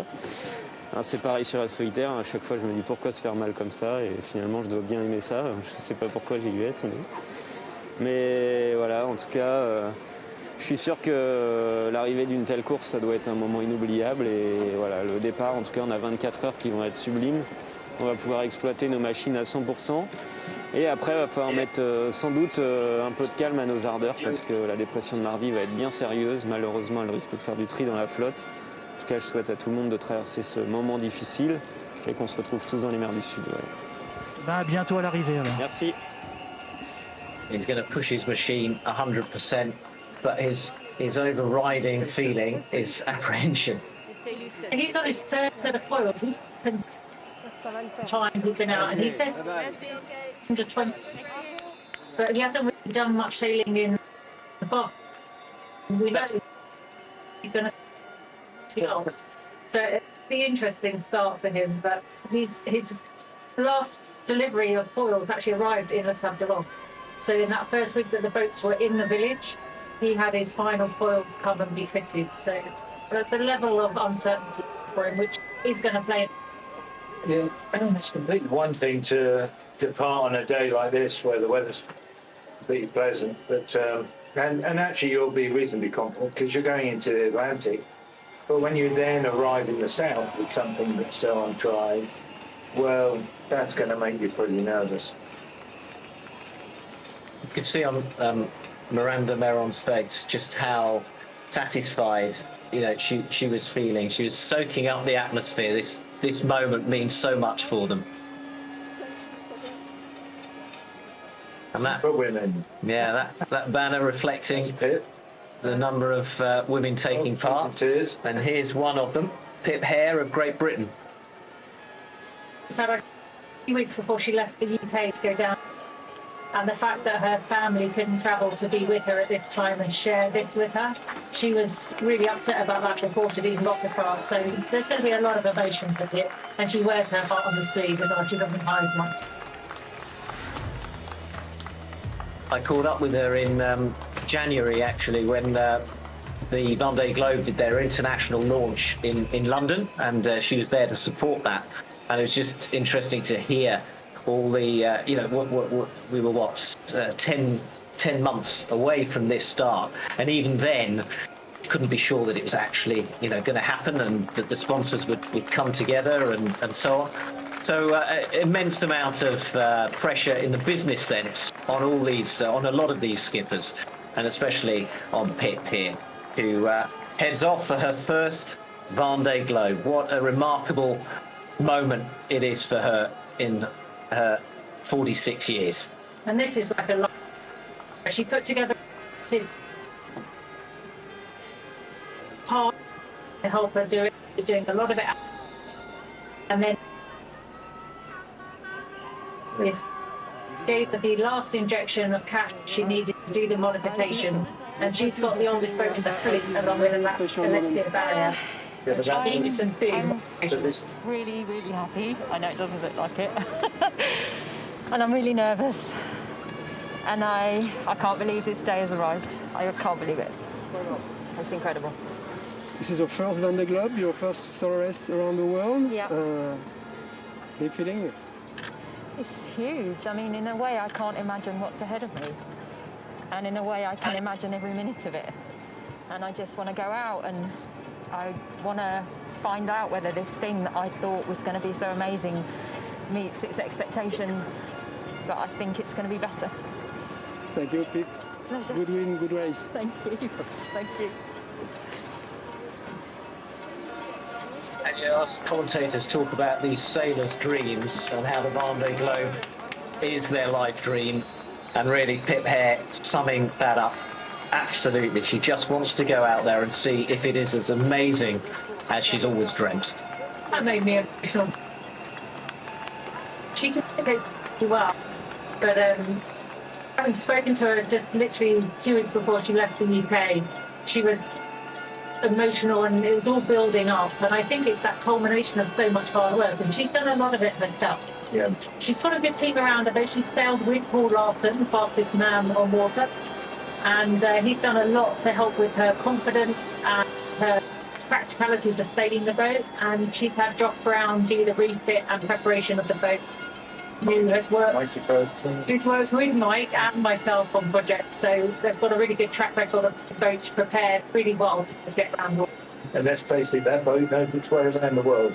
Indeed, it can probably take itself. It's the former boat of Bernard Stan, one of the most famous offshore shots of the boat in a big storm in the Bay of Biscay. That's the boat. Gemini Bouchard. Commonly known, I think everyone affectionately refers to the boat as Super Bigu.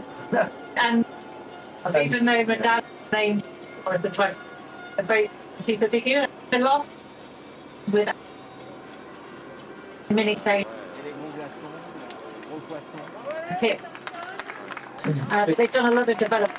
It's a canting keel boat, but unusually you move the keel with ropes. So with a purchase system, you've got a big purchase system.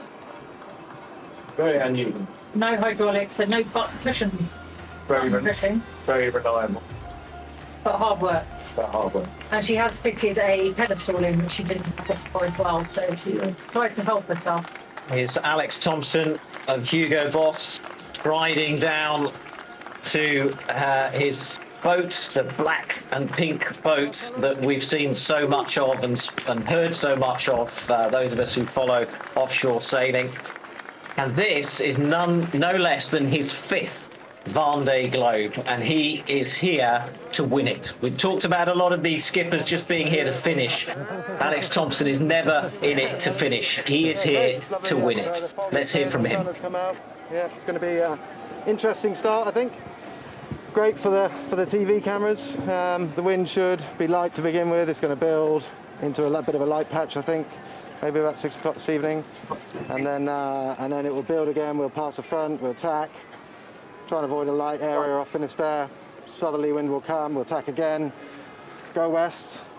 Potentially difficult boat breaking conditions then, big waves, maybe up to 5 meters. The front will pass, we'll cross, and start heading south, and then deal with lots of messy little secondary lows and try and find a way snaking to the south somehow. So it's a shame there's no trade winds. It is going to be a tough 5-6 days for all the skippers, I think. Lots of sail changes, potentially boat breaking conditions in the front, in the second front, and complicated routing. So I think it's going to be tricky. Should sort the men from the boys, for sure. Alex, a very special moment, the start, and a little bit more special than usual. Yeah, I mean, it's been a tough year, hasn't it? So it's amazing that the organisation have managed to pull it off. It's a shame. Obviously, there's no public here. It's very strange for me. This is number 5, so I feel happy that privileged that I've done the ones before, and so this bit here will maybe not be quite as emotional as normal, but I've had that before. You say that 5th Vendée Globe. This is your Vendée Globe. Yeah, 5th Vendée Globe, so I'm 2 out of 4, 50%. I've got to make it 3 out of 5. That's the main objective. The race of your whole life? Sorry? The race of your whole life? The Vendée Globe? Every single one's the race of your life, isn't it? It's always an experience, and I'm just looking forward to taking this boat and finding out what we can do. Thank you, Alex. Good luck. Thank you. He very kindly gave us a weather brief. And that was Yeah. he was telling Give us the weather brief, which actually is fantastic to hear it straight from the mouth that's going to go out there. and it does fit with the weather briefing that we've fits been with given it, of what we've seen. It fits with so. Well, he came so close, didn't he, last time round, 4 years ago, 2nd place to Armel Leclerc, and I was at the press conference straight afterwards, and the French loved him.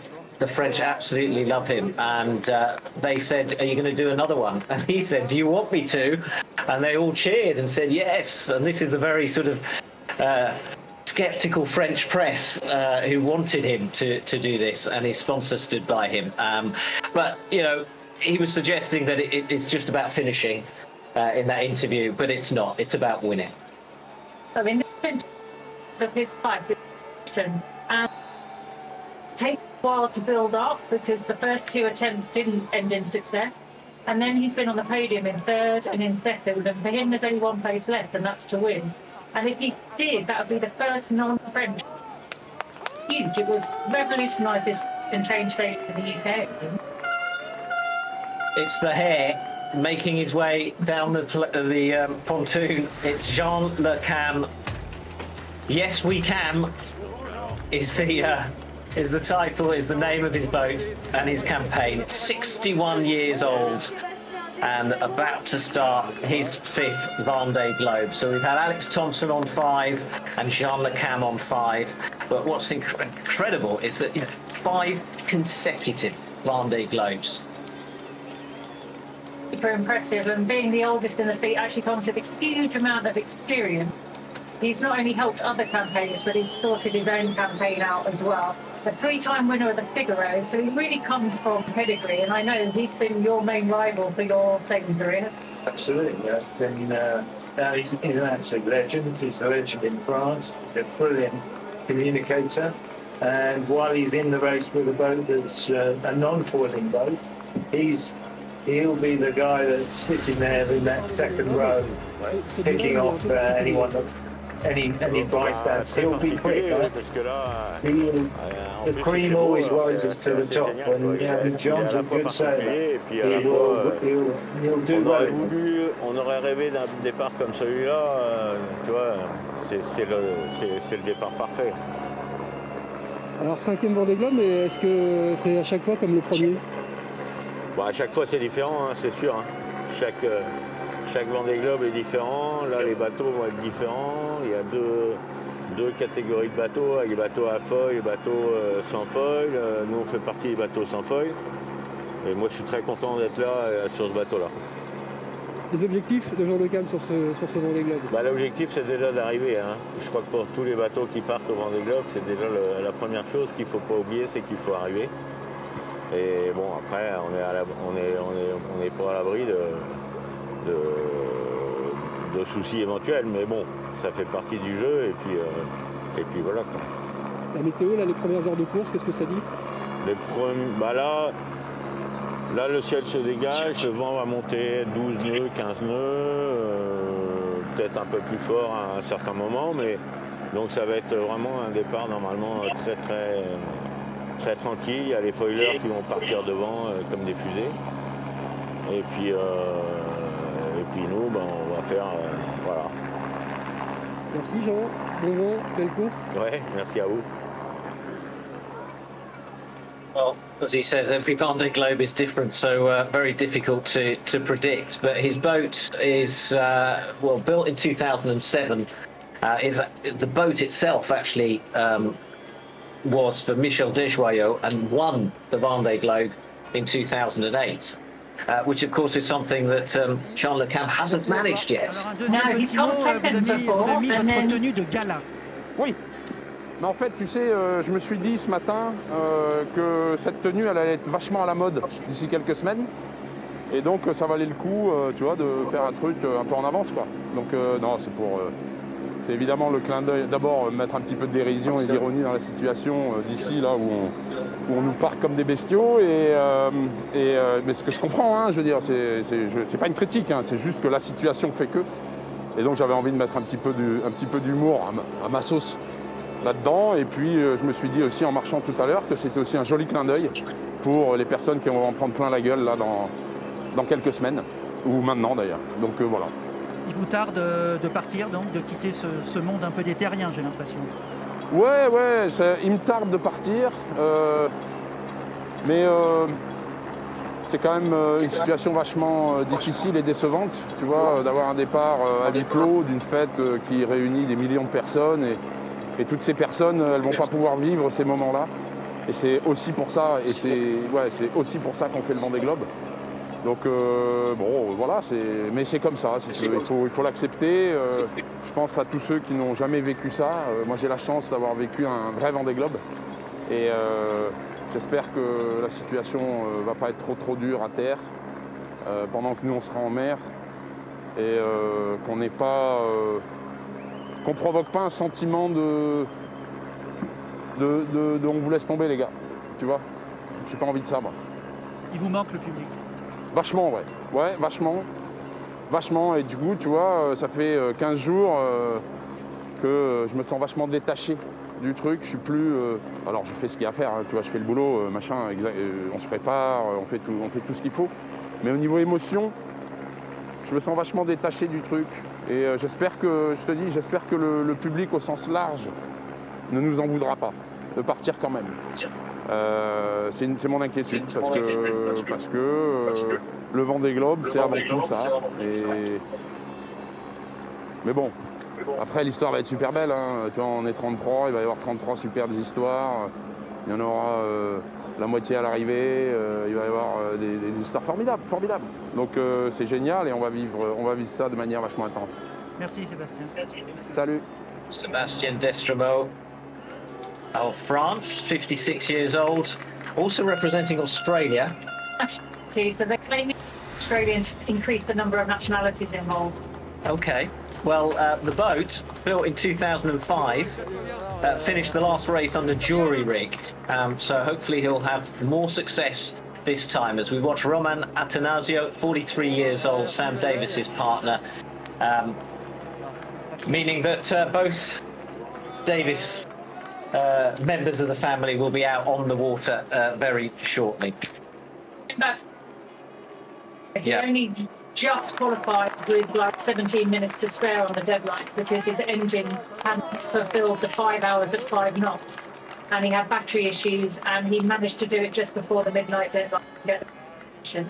I can't tell if he was still working on his boat or whether he was being COVID secure in that outfit, but I know that his plan was to extend his coterie with cardboard impregnated with resin for the initial departure. But I'm not sure how long that's going to last. C'est un drôle de départ de Vendée. But that's a budget campaign, and that's the difference. That's a budget campaign. Moins de monde, on a l'impression qu'on va se faire un entraînement comme d'habitude. Voilà, donc c'est plus simple peut-être. Pour les bisous, je regrette surtout parce qu'ils n'auront pas la chance de vivre un départ de Vendée comme on connaît, comme on l'a vécu il y a 4 ans. On est vraiment submergé parce qu'il y a tellement de monde. Voilà. C'est un peu différent, mais c'est déjà incroyable de partir. C'est ça qui... Ouais. Déjà partir, c'est top, on a la chance, on pense plus aux gens à terre qui vont être... Ça va être plus dur, je pense, pour les gens à terre que pour nous.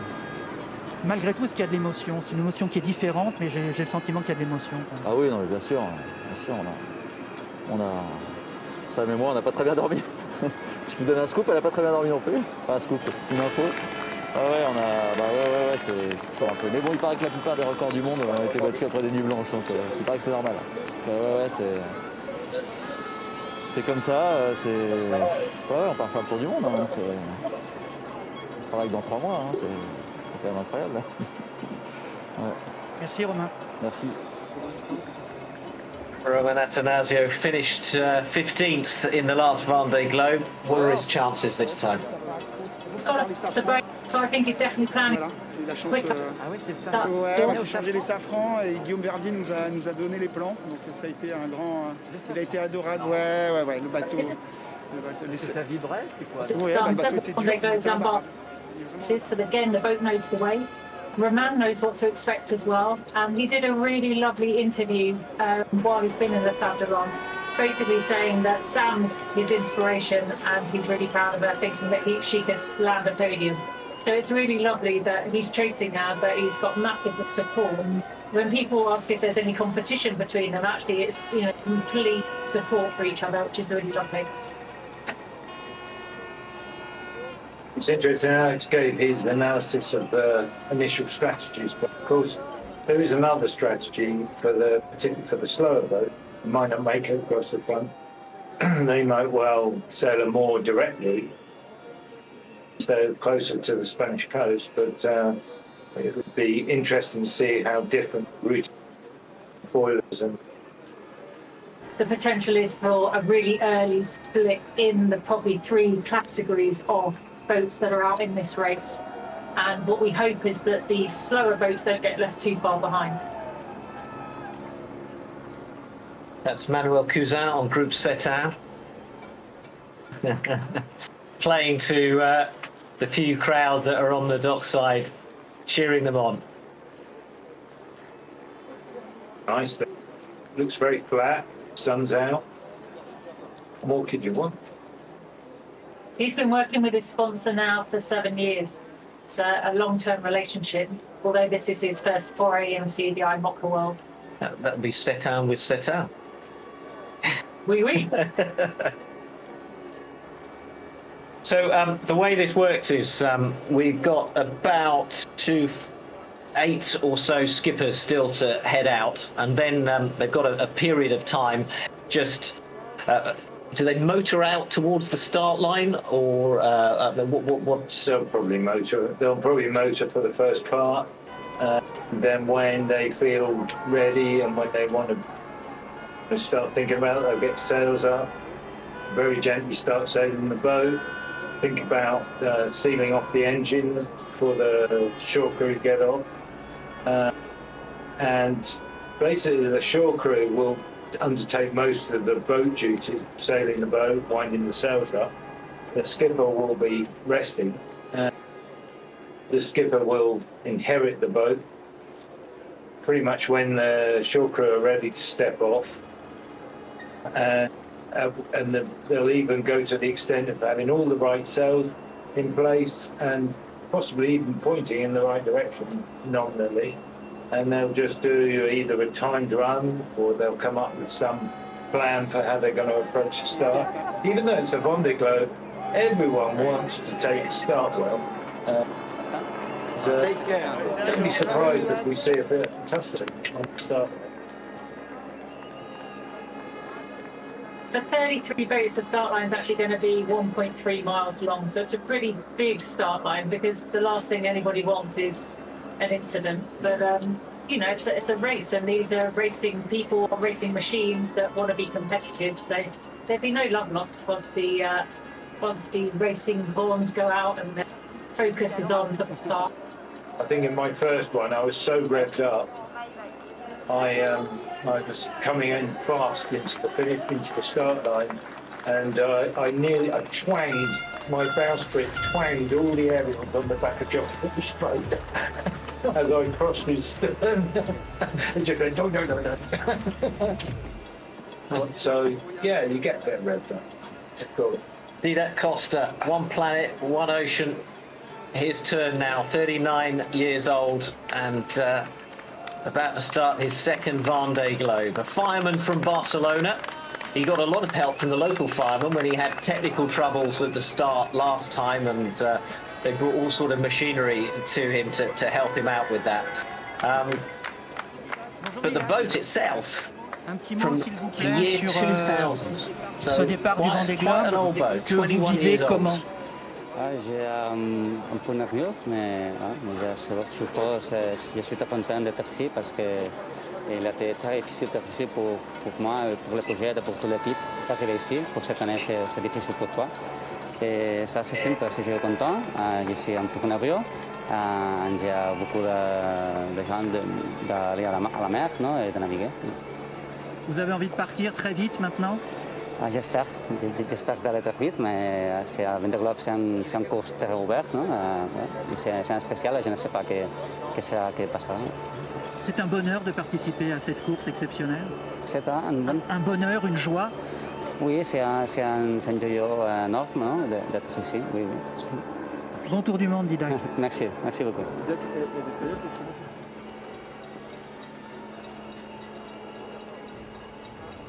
So what do you do when you've got a boat, you know, of that age? How do you? Is it a case of sort of nursing it around? How hard can you push it? The boat intimately, so you know pretty much what the boat can deliver. And he sailed that boat in the Barcelona World Race and the last Vendée Globe, so he knows it really well. We all know it from being Ellen MacArthur's Kingfisher in the UK, the time when Ellen finished second on the podium in 2000. Now Didac, as a firefighter from Barcelona, was actually still on service the week before he arrived in the Sable d'Olonne just 3 weeks ago. So he's really having to juggle that working world and preparing for a professional race as well. And that's why he gets so much support from the local firefighters. And I would imagine in the security detail that's around the Chanel that the firefighters will be out to give him a wave. He's following in my own tradition. I'm an ex-firefighter, so I appreciate the support you get from the fire service, as I did when first. Quite extraordinary, they're still on shift. It's here doing such a famous boat, actually. Did you have a pole on your boat? Was that affinity for water that you have, mate? I was double taking on that question, to be honest. We'll discuss Mike Golding's pole dancing career rather later. Okay, Patrick, you've got these curved foils which have the advantage that you can pretty much fully retract the foils into the boat. So you can see those foils are barely skimming the water. Big advantage that you can get the foils out of the water, which in the south can be very useful. But as you can see, they project up to where the headsail would be. So it could be quite damaging to the south. Jean's just leaving the dock. Yeah, Jean Le Cam, who last race had a big cardboard cutout, full-size cardboard cutout of himself by his boat, and it allowed the fans to come and put their head through the cutout and photograph themselves looking like Jean Le Cam with the big hair and so on. Sadly, that's not happening this time because of the social distancing. So our next skipper taking a good look at the trophy, Clément Giraud.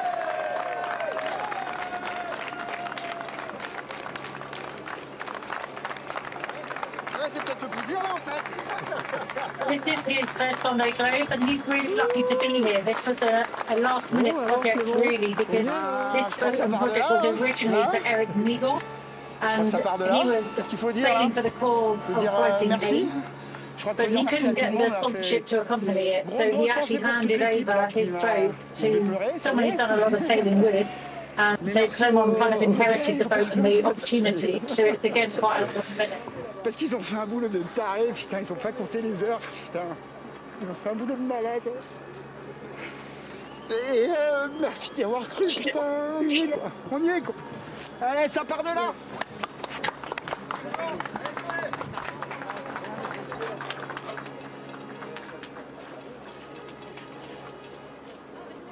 That probably adds to the emotion, I think. Well, you were saying, you know, how difficult a campaign he's had, you know, bringing it together, and if you compare, for example, you know, Clément here with Alex Thompson, you've got Clément who's relieved to just be there, who's struggled to get his boat to the start line, and then you've got Alex Thompson who's got the big sponsor, has got the big budget, has got a huge team around him. And you can just see the difference, and you can see the difference it makes as they step onto the boat as well, and presumably the psychological effects of that must make a big difference when you're racing. For a little bit there, he's going to be sailing for not only him and his campaign, but also for Eric, because Eric was planning to be doing this, and he's kind of almost doing it on his behalf to a certain extent. So there's that added pressure and emotion involved.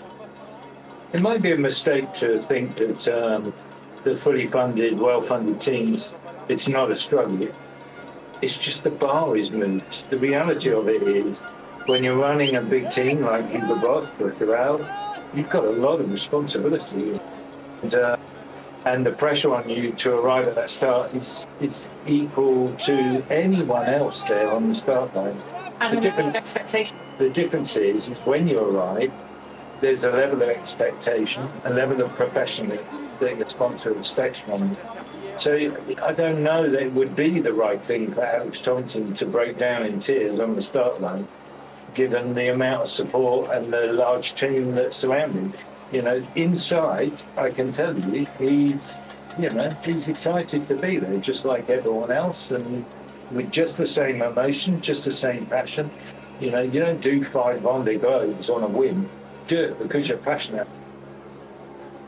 And every single boat pushing out here has a story behind it. Stories of the bigger boats, sometimes it's pretty tough as well, you know. Talking of the two ends of the spectrum, the few areas of Medallia going out with a team of just 5 people, and Pip's been pretty much hands-on and at times with nobody to help her. And as we talked about Alex Thompson as an example, the Hugo Boss campaign is a team of 25. It's just that different level of kind of attention to detail that you can do with that kind of mission. But you can imagine this year, you've been dealing with COVID, you probably had to lay off staff, you had to slim down your operation. There were all sorts of other pressures that perhaps simplified running a tight program. 40-year-old Alexia Barrier, another one of the group of 6 women competing, and this will be her first Vendée Globe. She's racing in For My Planet. Again, hard work to bring on a group of sponsors. She set up For My Planet 10 years ago, looking at the environmental side of things, but she's managed to get a group of sponsors together, with TSE coming in last minute to help with the funding. And I've seen her at the last 2 editions of the Vendée Globe, looking and watching and determined that she was going to be part of it. Un être humain, en tout cas, je suis ravie et très fière d'être au départ de ce Vendée Globe parmi les 33 skippers. Et on a plutôt de la chance avec la météo, on a dû vous le dire avant, mais ça c'est un facteur déstressant aussi. J'ai une super équipe, un bateau magnifique qui connaît bien la route et mes proches qui sont là, donc je ne pouvais pas rêver mieux pour ce départ du Vendée Globe et je sais qu'il y a des millions de spectateurs, téléspectateurs qui nous suivent aussi. Donc moi je vais faire en sorte les amis de vous faire rêver, de vous envoyer des images, des histoires et de revenir très vite, le plus vite possible en tout cas. À bientôt Alexia. Merci. So she's very proud to be at the start, and she said they've been lucky with the weather and the scenes we've seen. The aerial shots of Les Sables d'Olonne have, it's truly beautiful as the sun is rising over Western France, and she said she's just really excited as well that although there's no one there are millions of people watching her and watching her fellow skippers set off around the globe. Well, her boat was an older generation boat, a bit like Pit Hare, 1999, built for the 2000 race. Her boat was originally for Catherine Chabot. And one thing I'd say that when you look at the differences in the boats, the older generation boats have so little protection. So yes, it's going to take them longer, but they're exposed to the elements so much more, so they almost get a harder time sometimes. Yeah. Been around. It was Whirlpool originally. Alexia's come through from the Class 40, did a lot of Class 40 racing, but this will be her first trip around the world and first around the world in an IMOCA. And on a boat that's 22 years old, the oldest boat in the fleet. And we're going to start to see races within the race, aren't we? We're going to start to see the faster, the newer boats competing, then the sort of medium range, I'm talking age-wise boats. Then we've even got the non-foilers. So there's more to this race to follow over the next 3 months or so, because it's lots of races within races. Well, they're all going to be having their battles, and I know that Alexia and Pit Hare will be on a battle together, never far apart in the races they've done. And they're both looking to push their boat to full performance and try and have that battle between the two of them. So let's actually talk about how long this is going to take, because the winner is going to take a really different time, and there's going to be a big difference between the winner. That's what I'm trying to say. There's going to be a big difference between the front of the fleet and the rear of the fleet. Well, potentially up to about a month between both ends of the fleet. We're talking about the leaders doing a sub 70-day lap of the planet. And we're talking the older generation boats possibly taking 100 days or more. Yeah. And that's massive, a race to span that period of time. Italy come up. Yeah, with Prismanian group. Italian, 44 years old, and another rookie in the race. But he's been on the offshore circuit for many years. Yes, through the mini. Year, 1 year.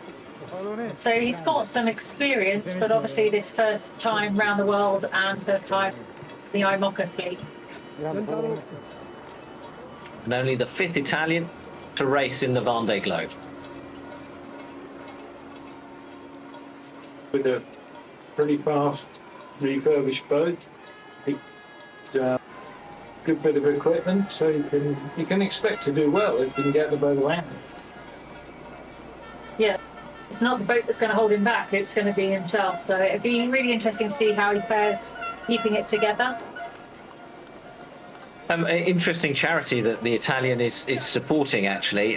We've heard of Médecins Sans Frontières, the very famous French charity, but he's supporting Electricians Sans Frontières, who are, well, they do just that. They make sure that poorer areas of the globe get electricity. He's done a similar concept to Initiative Care, where if you click on their social media, again, the sponsor will put €1 into the charity. So, you know, this is easy benefits for the charities involved if we're going to follow the race, for people to follow online.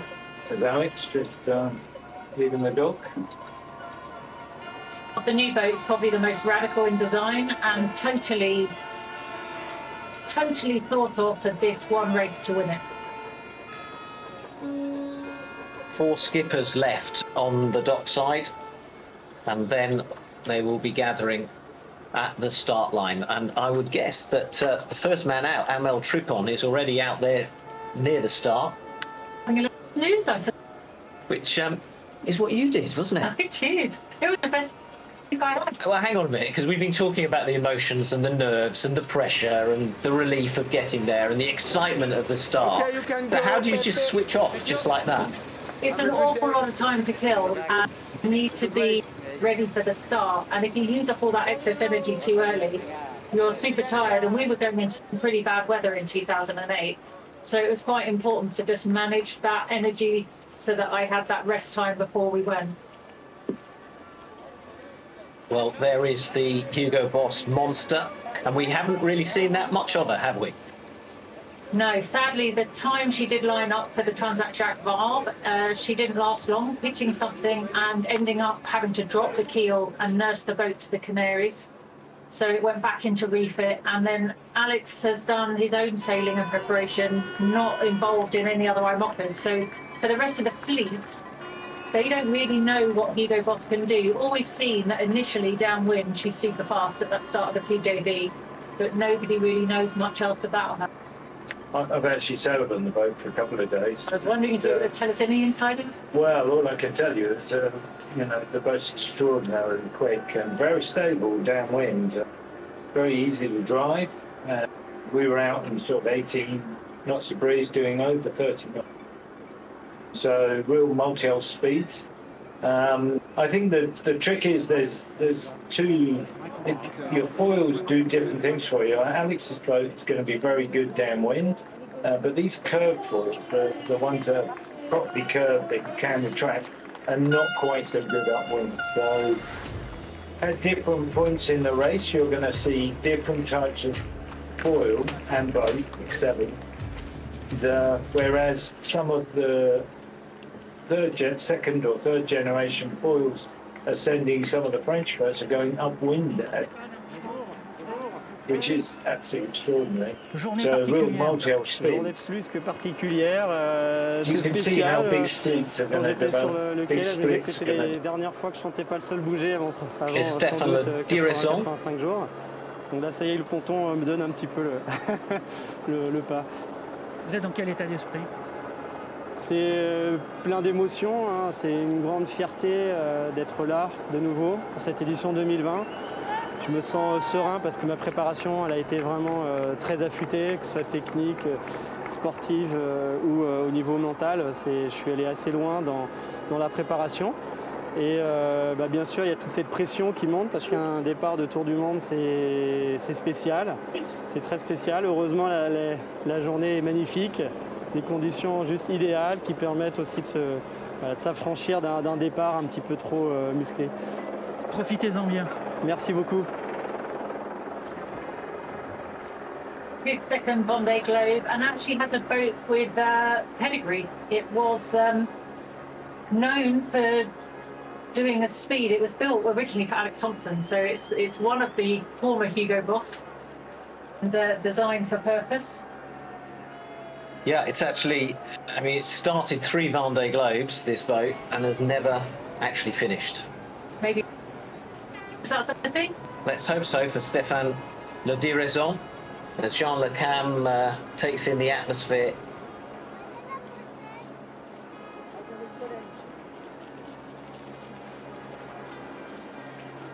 With Stéphane's boat, he's actually put foils on it, and this addition of foils means that they're looking to reduce weight in different places. And he's taken over 600 kilos out of the boat, which is an awful.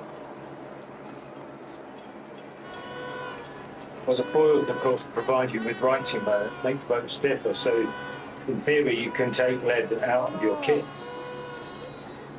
because provided the boat will self-right, comply with the safety regulations, you can reduce the weight of your bulb, which takes a lot of physical engineering strain off that system, but it also makes the boat lighter. Around wind, the right moment is not coming from your keel. Expect a multi-level. And it's interesting because it all has a knock-on effect. So a lot of the boats that have modified with the foils, taking weight out of their keel, they're also shortening the mast because they need less sail because they're in essence flying, not sailing now. And also they're dealing with a very big speed range, and a boat that's doing 30 knots with small sails, you don't need big sails. Your sail choice out of your 8 sails, you're restricted to 8 sails, one of which has to be a storm gear. So that's 7 sails, 7 race sails. That really limits what you can do, and you've got to make choices, sails that cover a range of conditions. And just to put that in perspective, the foils now, they're pretty much adding a lot of boat speed. So we're talking, you can sail 10 knots faster than the wind speed on average on the new foiling boats. And I think to make use of their sail plan, they're starting to use their storm sails and their stay sails. So the final female skipper makes her way down to her boat. It's Isabel Yoshka, MACSF. Once again, her first Vendée Globe at the age of 43. Didn't do badly in the pre-Vendée warm-up in the Vendée Arctique, 13th, so a good finish. With a broken boom. So I think the Defi Azimut afterwards, she excelled and showed what performance she has. But she comes out of Alan Gautier's stable. He's famous for winning the Vendée Globe and has worked with a lot of sailors over the years and knows exactly what he's doing. And Isabel's got really strong mental capacity. I've sailed with Isabel. She's very slight in stature, but a powerhouse. Reminds you a lot of Heureuse de partir réaliser mes rêves. De partir dans des conditions sereines, calmes, clémentes. Et voilà, pour l'instant, je suis toute excitée. Je suis pas encore en lien avec les tempêtes qui nous attendent. Je pense que la pression montera assez vite. Mais pour le départ, pour l'instant, je suis juste heureuse d'être là. J'ai envie déjà de profiter de ce moment. Intérieurement, c'est un moment spécial, même si c'est pas un départ de ponton comme on l'a connu. C'est un moment très spécial, hein. C'est pas 40 fois dans sa vie qu'on se lève en se disant qu'on va réaliser ses rêves d'enfant. Moi, je suis complètement là-dedans, c'est un des plus beaux jours de ma vie. Merci Isabelle. Merci à vous. Belle-mère.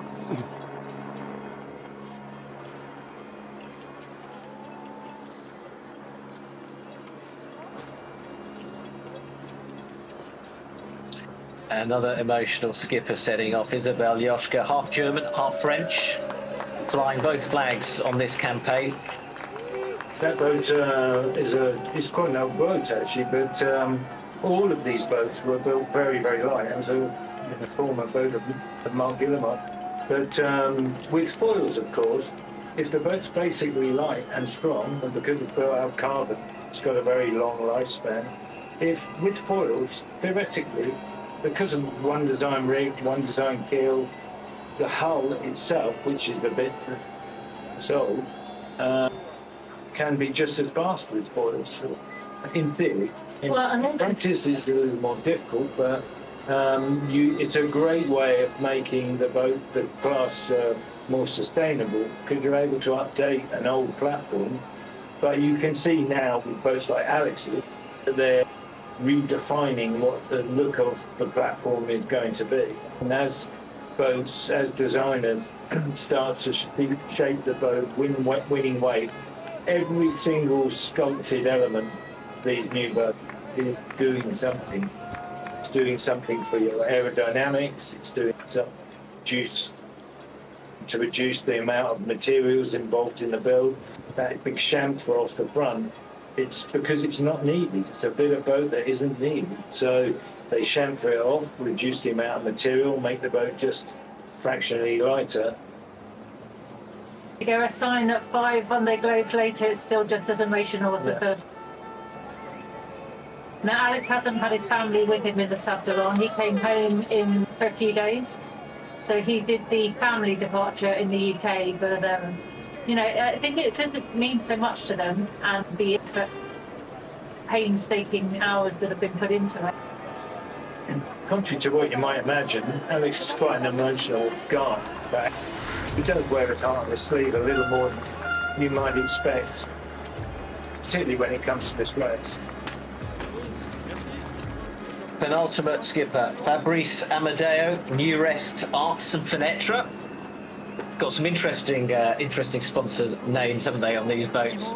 But Fabrice Amadeo, 42 years old, about to start his second Vendée Globe. Avec personne sur le chenal, je pense qu'on verra encore les images dans 20 ans. Moi, je suis très heureux de prendre le départ sous ce soleil.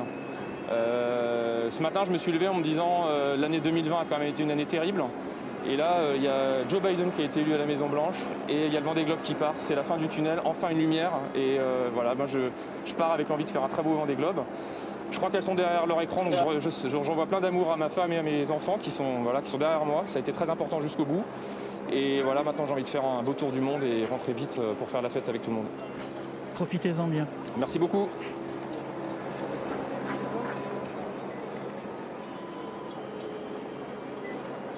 For the second Vendée Globes, who knows what to expect? The boat did the last edition with Peter Harima.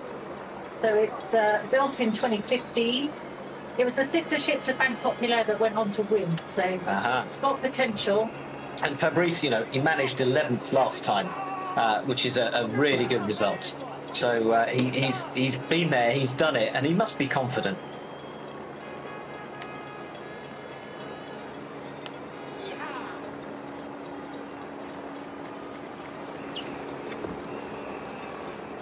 Like you say, a huge amount of support for us, not only just in the UK, but actually globally now. That's Fabrice Amadeo's boat. Final goodbye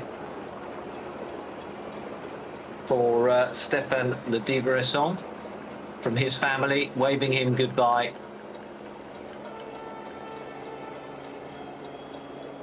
And whether it's the Vendée Globe or the Ocean Race, you know, those dock out moments with the family and the kind of final waves to the family and the team is always so emotional.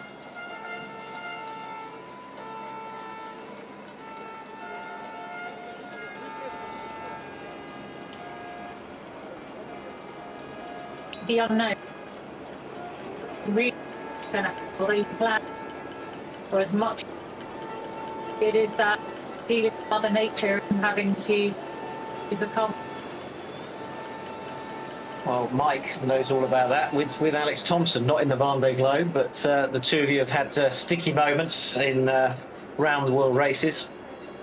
And when you set off, are those things in your mind or are they forgotten? Well, you spend a lot of your planning is about trying to predict what could go wrong and make a plan for it. You know, a lot of people, but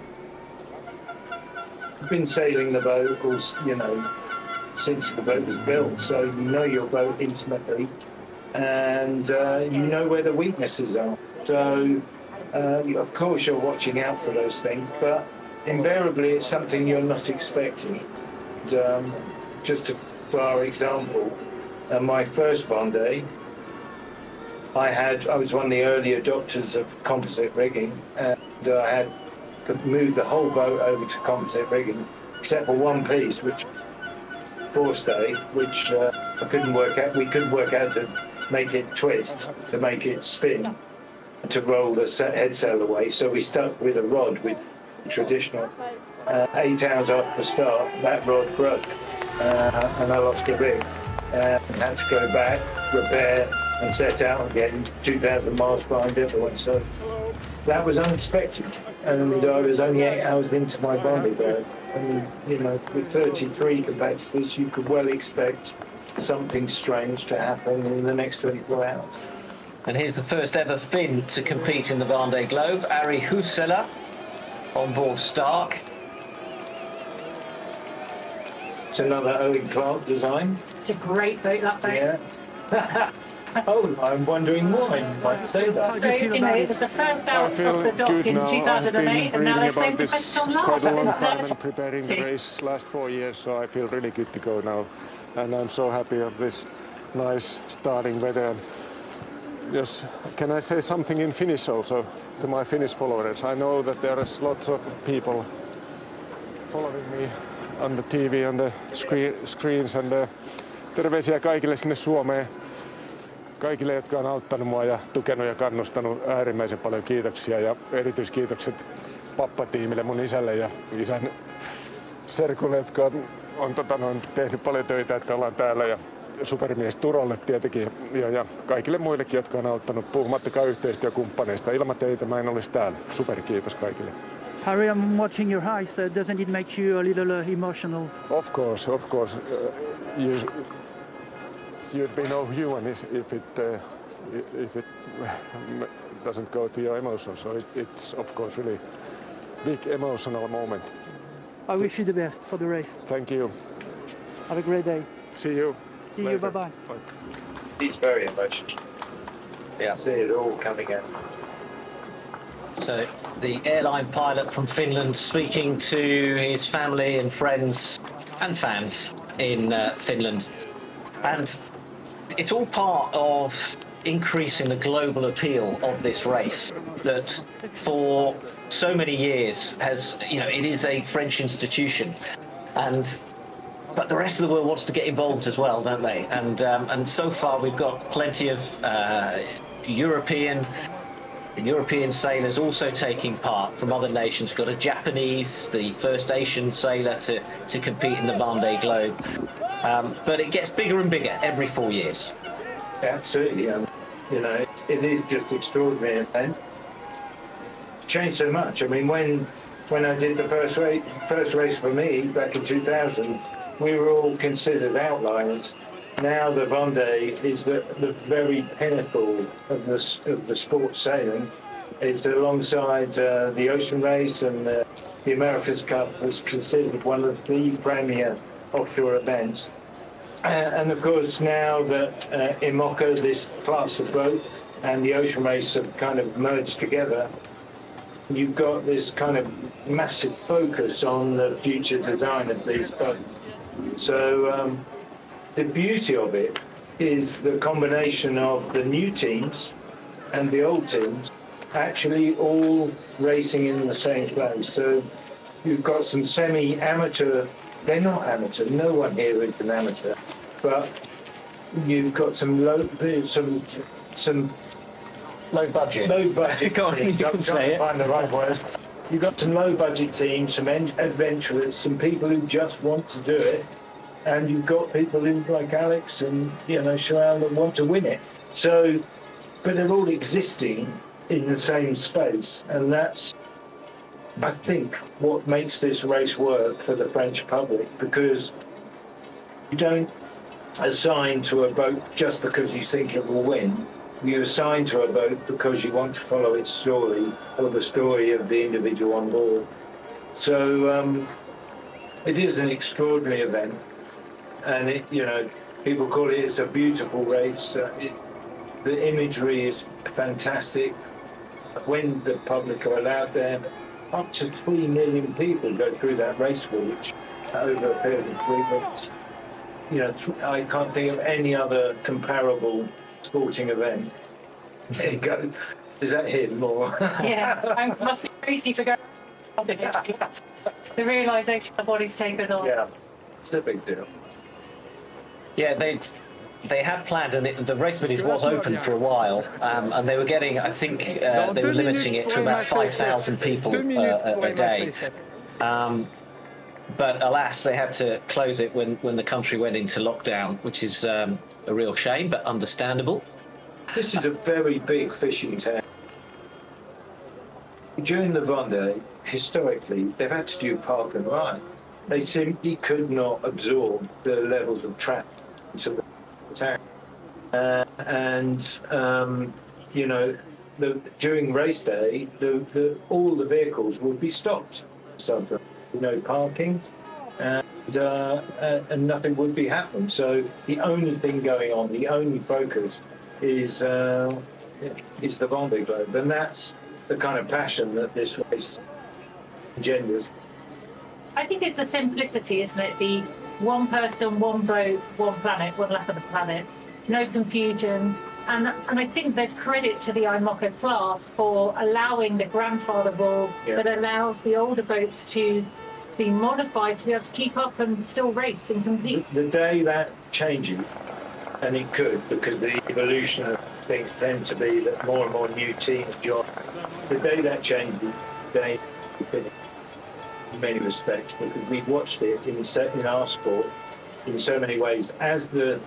As a sport like this develops towards something like Formula One, it becomes a bit boring, to be honest. And I hate to say it, but you could argue that of Formula One, it can be a bit processional, a bit boring. You know, it made it so safe now that no one ever gets hurt, or very seldom gets hurt. And the reality is, it's not the Formula One that we loved in the 70s, 80s. You know, this race has developed a lot. It's a hell of a lot safer now. So many more systems on board to make it safe. The boats, just extraordinary. And for a lockdown, what better than to have something that you can follow on the internet, follow online for the next 3 months, and follow the stories of these. It's making me emotional watching them all go out the dock. I'm feeling quite jealous, to be honest. The ultimate in self-isolation. And for those people in lockdown, you can virtually do this race too, can't you? Yeah.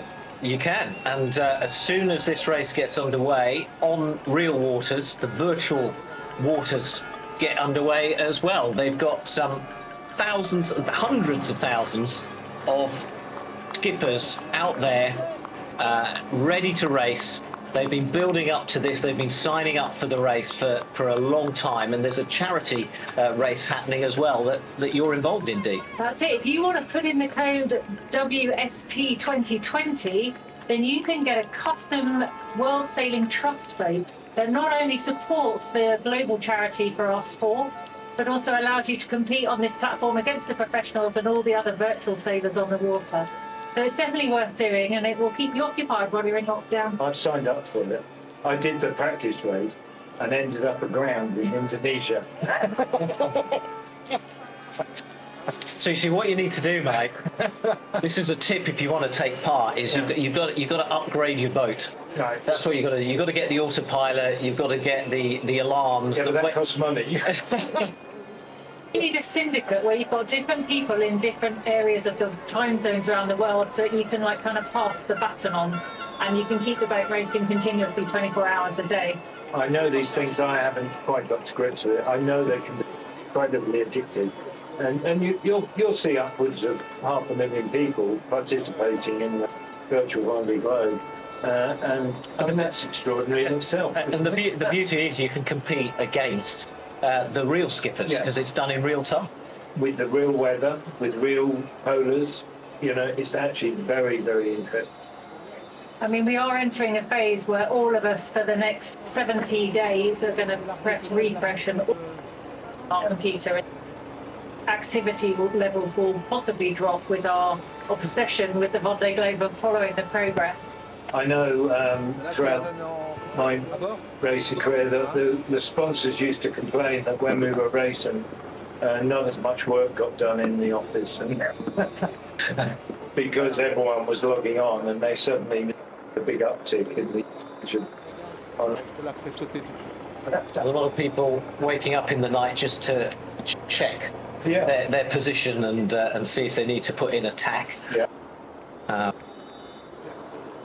But we're all working from home now, so you know, there's no boss to check whether how prolific you are in the office during the day. No, it can be quite varied, and if you do want to know the position, good, you get 6 position reports a day whilst the fleet are racing. 4 o'clock in the morning, 8 o'clock in the morning, 11 a.m., then 2 p.m. in the afternoon, 5 p.m. and 9 p.m. So it does give you a period of sleep overnight. But we can literally be updated with everything they do. And those position reports are exactly the same reports as the race teams get. So that period overnight is if you're going to make a tactical decision to break away, you'll be doing it. You'll be waiting until just after that last position to make your little switch. It's getting to the point where it's almost getting tougher if you're at home doing the e-sailing Vendée Globe than being out on the water. Well, I'm not so sure about that. Well, the latest generation boat, you know, they've got all these enclosed cockpits, they've got cameras so they don't have to step outside anymore. Do you feel it's losing a bit of that rawness, that reality, Mike? We've had, Dee and I were discussing this morning. We were saying, you know, there is a difficulty here. If you're fully enclosed, you don't have the wind on your face, and it sounds a bit old school to say that, you lose connection to one of your major senses that allows you to be in touch with what's going on around you. Now, these boats do work, and I've been on Alex, and when I did my first day with Alex, I spent down below winding winches and seeing how it all worked. And the second day, I just had to go outside and experience the boat, the visceral feeling of the boat moving like that. And yeah, I got pretty wet. It probably wasn't sustainable to live at that speed, but you could feel the boat. Now, what worries me about being inside is most of the things work perfectly when you're in nominal conditions. But we all know that in the middle of the night, on a black night, pouring of rain and blowing 35 knots of breeze, and you need to put a reef in. But as you drop the mainsail, the reef pennant always snags round the thing you don't want it to snag round. And then you're winding away down below. I just wonder how they're going to do it. Is that Harry? That's Harry. That's Harry giving a final interview. And your old booty pushing on that. So I wish I was back on her. She's been around the world twice. This is her third time around the world, so she knows the way. She's done a Vendée in 2008 with me, and then the Barcelona World Race in 2010 with me. And there must be a connection with the boat. It's not just a machine. It's not just something that gets you around the globe. Well, you build up this relationship and this trust because you have to be in tune with your boat. You know every sound, every kind of twitch.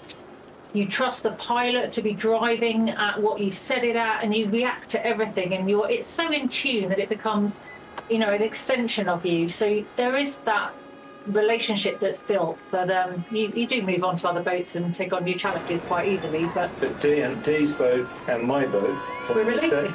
We're actually out the same yard, and we did a joint project together, and we two boat tested together. We tested some of our innovations together. Really unusual. No, I don't think there's been another team that have even done that since. Not in quite the same way. We had some quite unique innovations on the boat, and we kind of proved they work. They're counterintuitive. They don't look like they should work, but we proved that they do work. And you know, it's a very useful part of D&I product. We didn't do as much of it as we would have liked. No, there's always time to fit more in, or you wish you'd done more. Yeah. But for me, a little bit like we spoke about, a lot of those sailors that have surrounded themselves with knowledge and experience, that was how I fast-tracked my learning with the new boat, was to get a sister ship to Mike out the same mould and train with, so I could develop and fast-track my learning ahead of the Vendée Globe. I'd ended up doing 18,000 miles on the boat before I even set off on the Vendée Globe, so my confidence in the boat was massive. Yeah, Ari Uusila of Finland, just waiting to be given the go to start his campaign. He's the last boat to leave the dock. That was the straw he pulled out of the hat some days ago. And they're just holding him, even though he's been there a while, they're just holding him because the procession onto the dock by the skippers is a little bit ahead of time, but now it's a thumbs up and he is heading off. Logistics behind making this happen, 33 boats to leave in time, because it's very tidal there. There's only a certain window of depth in the channel for the boats to all get in and out. And so to get 33 boats all out with interviews and timing, it's precision engineering of actually getting the logistics to work. But it's impressive when it happens. And it has worked very well indeed this morning in Les Sables d'Olonne. we would normally be there, and even when you're there, it's a 4 a.m. 4:30 start, isn't it, for the TV team, because you need to get in before the huge crowds, otherwise you're never going to get to your studio on time.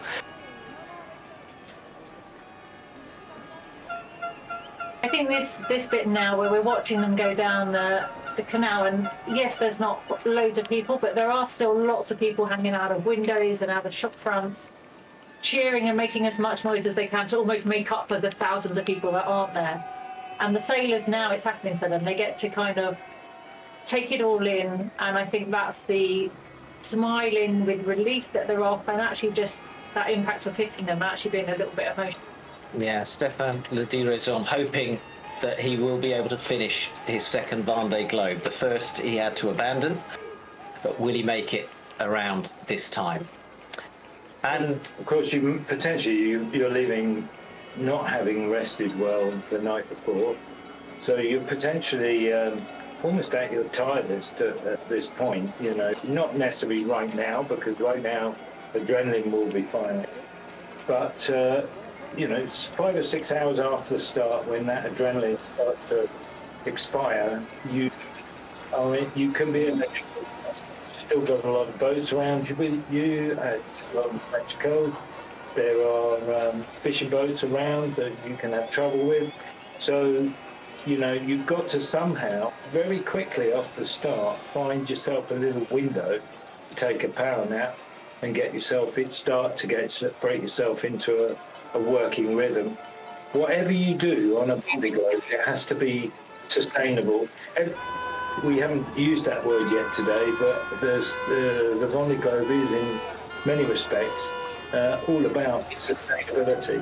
So, and it is about sustainability. It's about getting to the end. And so we've said goodbye to our 33 skippers. They're making their way to the start line on what is the toughest ocean race out there for solo sailors.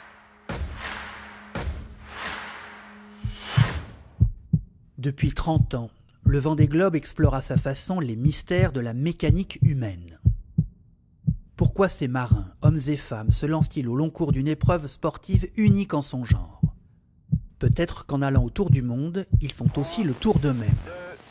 Et nous les terriens, paradoxalement, plus ils s'éloignent, plus ils nous transportent. Ah dans 3 mois 3 mois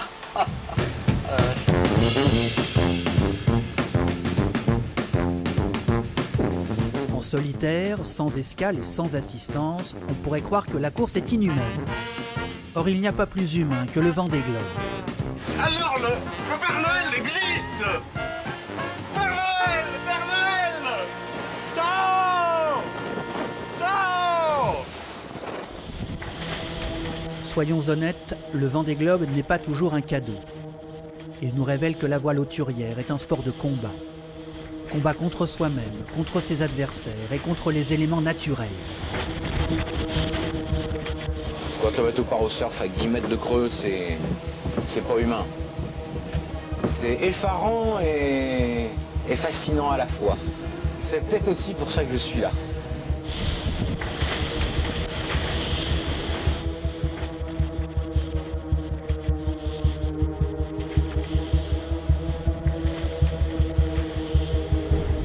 I do wonder why I do it sometimes.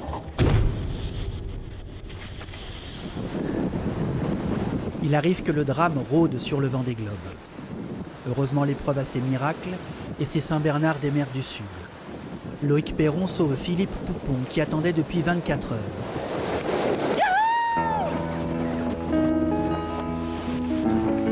La marine australienne sauve Thierry Dubois et Tony Bullimore. La marine australienne sauve encore Yann Eliès. Sur la longue route du Vendée Globe, le mythique Cap Horn marque la fin des mers hostiles et des sueurs froides. Yahoo! Hey, on a passé la longitude du Cap Horn. Ça, c'est fait. De Titouan-la-Mazou à Armel-Lecléache, l'épreuve consacre des vainqueurs de plus en plus rapides, sans oublier d'honorer celles et ceux qui en terminent avec le tour de la planète.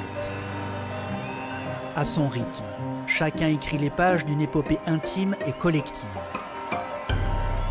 Le Vendée Globe, c'est le tour du monde.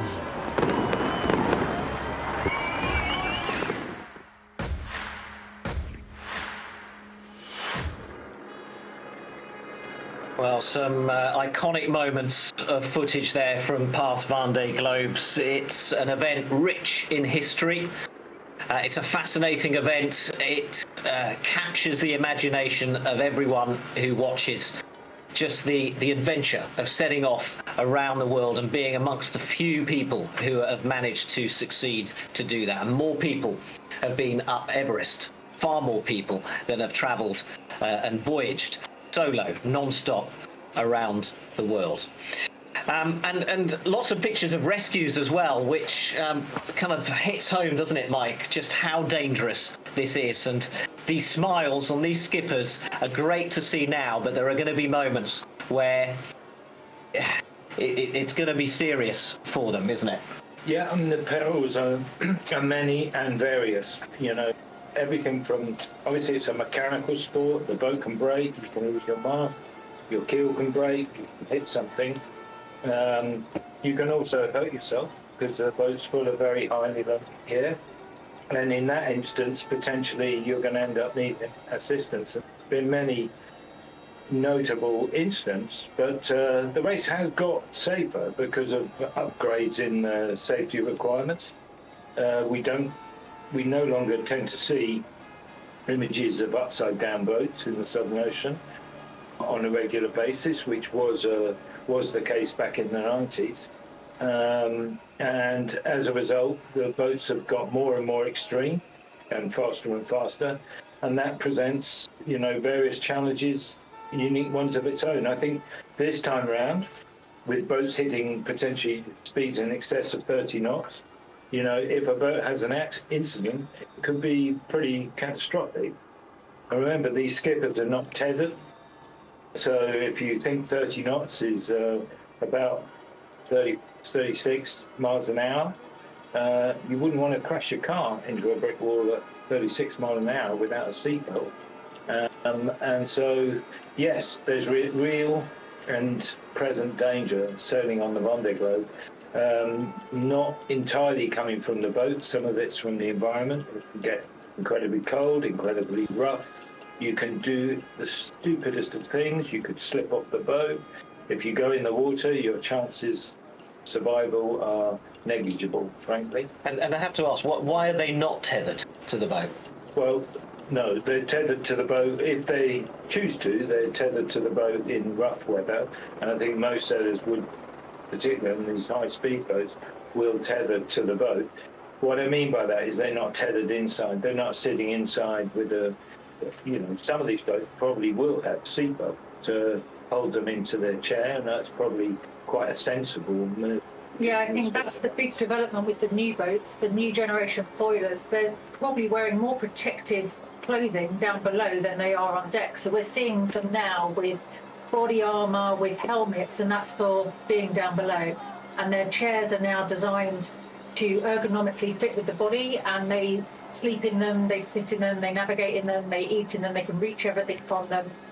So there's a whole different way of thinking, because the motion is so violent when they're on and off the foils, and if they suddenly decelerate, and if you can't anticipate that happening, you've got no idea, and the bulkhead's the next thing that you reach. So I think that awareness has grown. I think that's, you know, I mean, the reality, you mentioned it earlier, that you are in touch with your boat, and you tend to know when emotion, I mean, I don't know how it is with these new foilers in particular, but my guess is after a time, you get to realise when the boat goes to a certain angle, then potentially, or makes a certain noise, something's about to happen. But of course, there's going to be incident. But the reality is the safety record of this race has improved year on year. We're in an extraordinary situation now, even though it's still a very high retirement rate. The sailors and the teams have become expert at self-rescue. And, you know, that's certainly, I've been dismasted 2 times, Southern Ocean, in different races, not always on this one. And both times I've had provision and the pre-thinking to be able to set up an effective jury rig and sail more than 1,000 miles out of the Southern Ocean without any call for outside assistance. And I think that's, we all, us group of solo sailors as a bunch, almost pride ourselves on this ability to manage ourselves. It's a part of the function of being in the Vendée Globe. But of course, emergency services are required, and then the rescues become incredibly difficult and challenging because they're a long way south. There is no shipping, there are no flyovers of aircraft, no helicopter can reach you. You are literally out of reach. I mean, while we talk about our planet being small, you start to think it's pretty big when you're on a little boat. When you're on a tiny little boat. And we've seen incidents where your fellow competitors actually been the rescue. Well, you've done it yourself with Alex. Yeah. But we've seen John Le Cam had to come out of a capsized boat in 2008 and we rescued him. Yeah. We've seen Jan Elias severely injured and needing rescue, and Mark Guillemot standing by until the Australian authorities came. And so we've seen, you know, when you're out there and you're in an area where there isn't shipping and traffic, your fellow competitor is actually your next port of call, with that unwritten law of the sea where you go to the aid and then worry about redress later if you're still racing. But that's an incentive to keep the boat speed up. You don't want to be the person at the back. No. But you know, it's not the safest of games. It's certainly you know, it's not for the faint of heart. But you know, these people are out to pursue an adventure, to pursue an ultimate challenge. I mean, they call it the Everest of the Sea. Personally, I think it's more the Everest these days. You see the queues going to the summit. I think the Vendée Globe doesn't have anything. It really is. Tour of Some people are ever going to be exposed to what these sailors are going to experience. And that's why I think it keeps you in quite a unique family. If you've been part of this, you're part of a family that doesn't ever let you go, really. There's a connection between us all, having been there, seen it and done it. Yeah, how many did you, who said the number for? 167 have started and 89 finished, so 51% finish across the finish line. Still very few. So, and in terms of solo non-stop circumnavigations, well, there's still a lot less than 200, I would have said, that have ever completed. And the trick word there is not just the solo, it's the non-stop. And once you start from the Sable d'Olonne, you are not allowed to stop in any other. Something like that word. And return to. You cannot. You can return to, if someone breaks in the first 6 hours, 12 hours of the race, they can come back to the start, repair, and retake the start. But if they're a day or 2 days down the track, it's really hard to get back inside the race window is open for 7 days or... Yeah, so the race line will stay open for 10 days if anyone needs to repair. And you've been yourself, when I was your nipper, we have to get you back across the start line within that 10 days. So the next few hours will pan out like this. The boats are making their way to the start line. That'll take a while. Once they get there, the crew on board will do their final preparations, and then we will have the start around about midday GMT.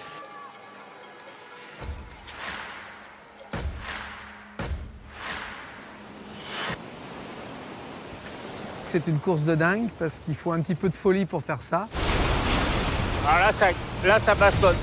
C'est une vraie régate à l'échelle planétaire avec beaucoup d'aventures, beaucoup de mystères, beaucoup d'imprévus. En solitaire autour du monde, par les 3 caps sans assistance, c'est quelque chose d'unique. Cette année, on a les 2 tiers de la flotte qui sont dotés de foils, donc c'est des engins qui désormais volent.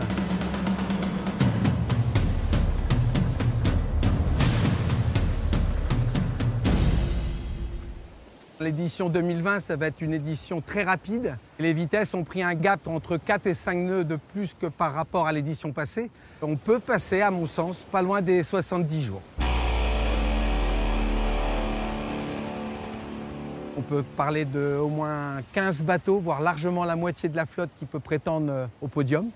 Et puis après, il y a des gens qui ne visent pas forcément les places de podium, mais qui sont là pour écrire une histoire incroyable. Déjà, finir un Vendée Globe, c'est un exploit en soi. L'expérience joue beaucoup. Ceux qui l'ont déjà fait ont moins d'appréhension. Et je crois que l'appréhension, elle est toujours au niveau de Cape Town quand on se lance dans l'océan Indien. Mentalement, c'est peut-être le saut le plus difficile à faire pour les bisous. C'est une course d'endurance, c'est une course de fond. Il y a de l'usure qui s'installe au fur et à mesure que l'on passe les océans. L'usure mentale, l'usure physique, mais aussi de l'usure technologique du bateau lui-même. Et donc les bateaux se dégradent aussi comme les skippers. Donc c'est vrai qu'il faut être bon dans la durée. C'est ça qui est le plus compliqué.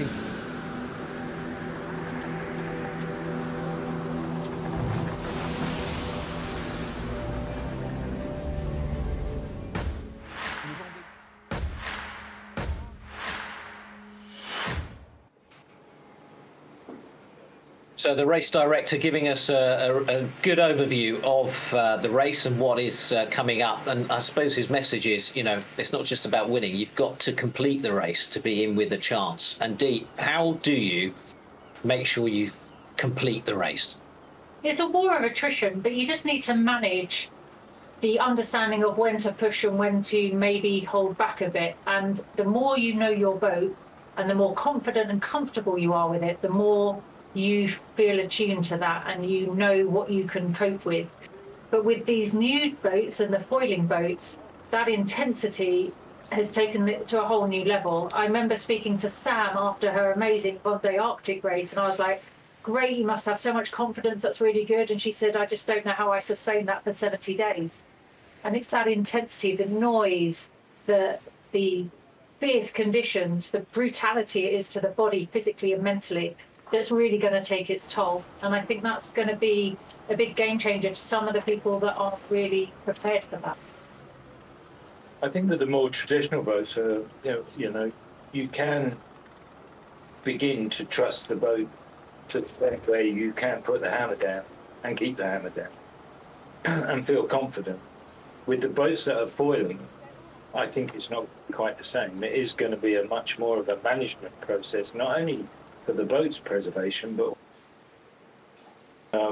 completing the race is about having all the right pieces of the puzzle before you leave. A lot of the decisions you make maybe in the months or even the years before you leave dictate whether or not you finish the Vendée Globe.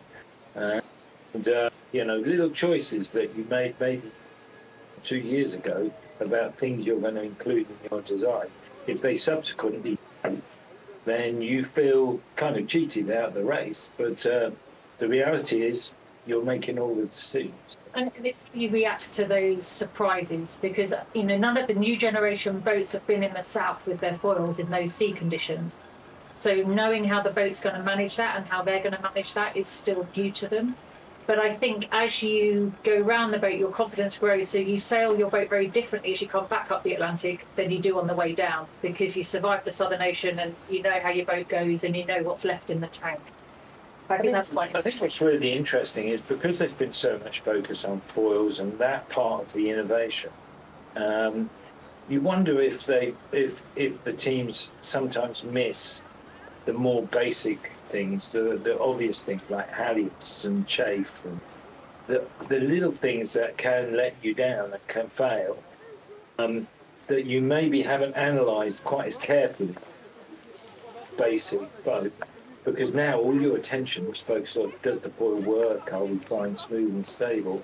You know, someone has to be in the background looking after the basics. Do the winches work?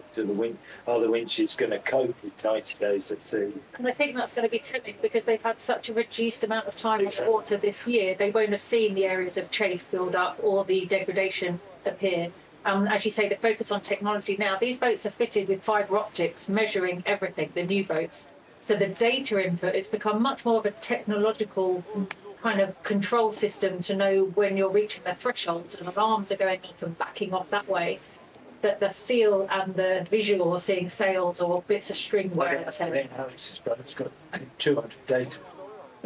Fiber optics all around the world. So have we got to a point like Formula One where they're competing the other side of the world and there's a team of people checking data readings back home? So data readings are being collected, but the team can't do anything with them to help the sailor. So the sailor can use whatever information they're given, but the team can only collect for historical reasons and data analysis and the future. So, which brings me to the next point, that this is unassisted. It's solo, non-stop and unassisted. Now, what exactly does unassisted mean? Literally, take it as literally as you can. Nothing from the outside world. You can't go above the high water line if you stop and do any work.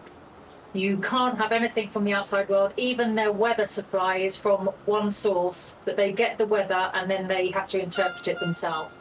So you have to declare any website or any emails can be open to the race direction if there's any controversy. And it's that honest sport where you're out there making all the decisions, strategy yourself.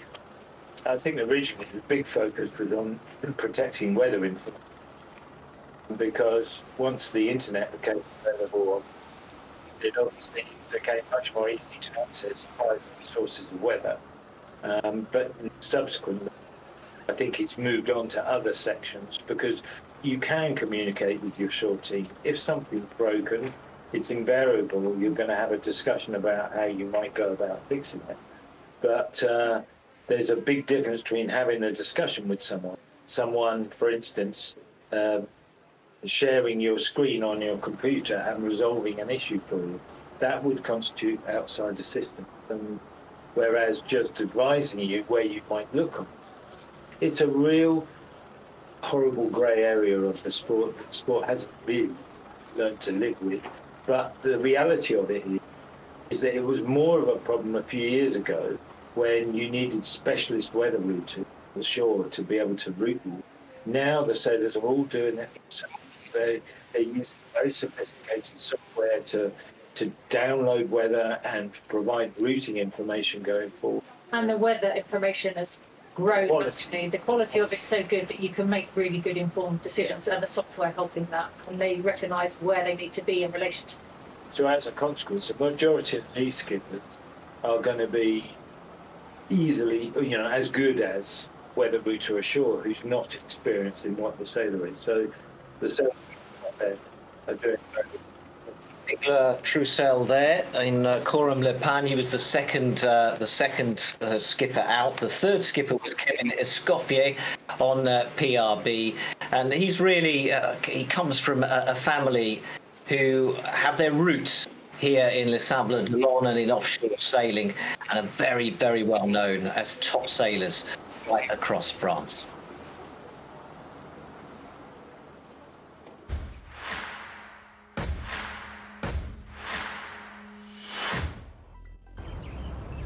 Comme à chaque édition depuis 1992, cette année encore les couleurs de PRB flotteront sur le Vendée Globe. Pour lui succéder, après 4 campagnes et une victoire en 2004-2005, Vincent Rioux a adoubé Kevin Escoffier, 40 ans et peu expérimenté en solitaire. Le solitaire en lui-même, j'en avais jamais fait. J'avais fait du double, j'avais fait de l'équipage, de la course au large j'en avais fait, des tours du monde j'en avais fait. Le gros point d'interrogation pour moi était le solitaire. Donc j'ai axé une grosse partie de ma préparation à naviguer le maximum en solitaire. Je suis revenu du Brésil jusqu'à Port-la-Forêt tout seul après la Jacques Vabre. Ce qui m'a rassuré, ce qui a validé notre façon de fonctionner, c'est aussi la Vendée Arctique où j'ai pris beaucoup de plaisir à naviguer tout seul et à être en compétition face aux autres. Et je pense ne pas avoir été ridicule pour une première régate en solitaire. Kevin a aussi hérité du bateau de son prédécesseur. Doté de foil en 2018, PRB connaît une seconde jeunesse et devrait se révéler compétitif pour le Vendée Globe 2020. J'aimerais être devant tous les bateaux d'ancienne génération, et si au passage je peux aussi mettre un ou deux bateaux neufs derrière, je le ferai. Le but c'est de finir. Naviguer pour moi, aussi me faire plaisir, parce qu'on a beaucoup de moments de plaisir sur ces bateaux quand même. C'est des bateaux qui vont vite, c'est des bateaux qui sont sympas à régler, avec beaucoup de réglages possibles. Donc il faut continuer aussi à bosser sur les réglages, trouver des moyens d'aller plus vite, trouver des moyens de faire de belles manœuvres, etc. Se faire un peu plaisir, et je pense que le temps va passer très vite. Et quand on lui soumet la question des objectifs, la réponse de Kevin Escoffier est sans embâge. Naviguer le mieux possible et arriver sans avoir aucun regret en ayant tout donné pour faire la meilleure place possible sur le Vendée Globe. À n'en pas douter, le Malouin dispose d'un bagage suffisamment solide pour se mêler à la grande bataille du large.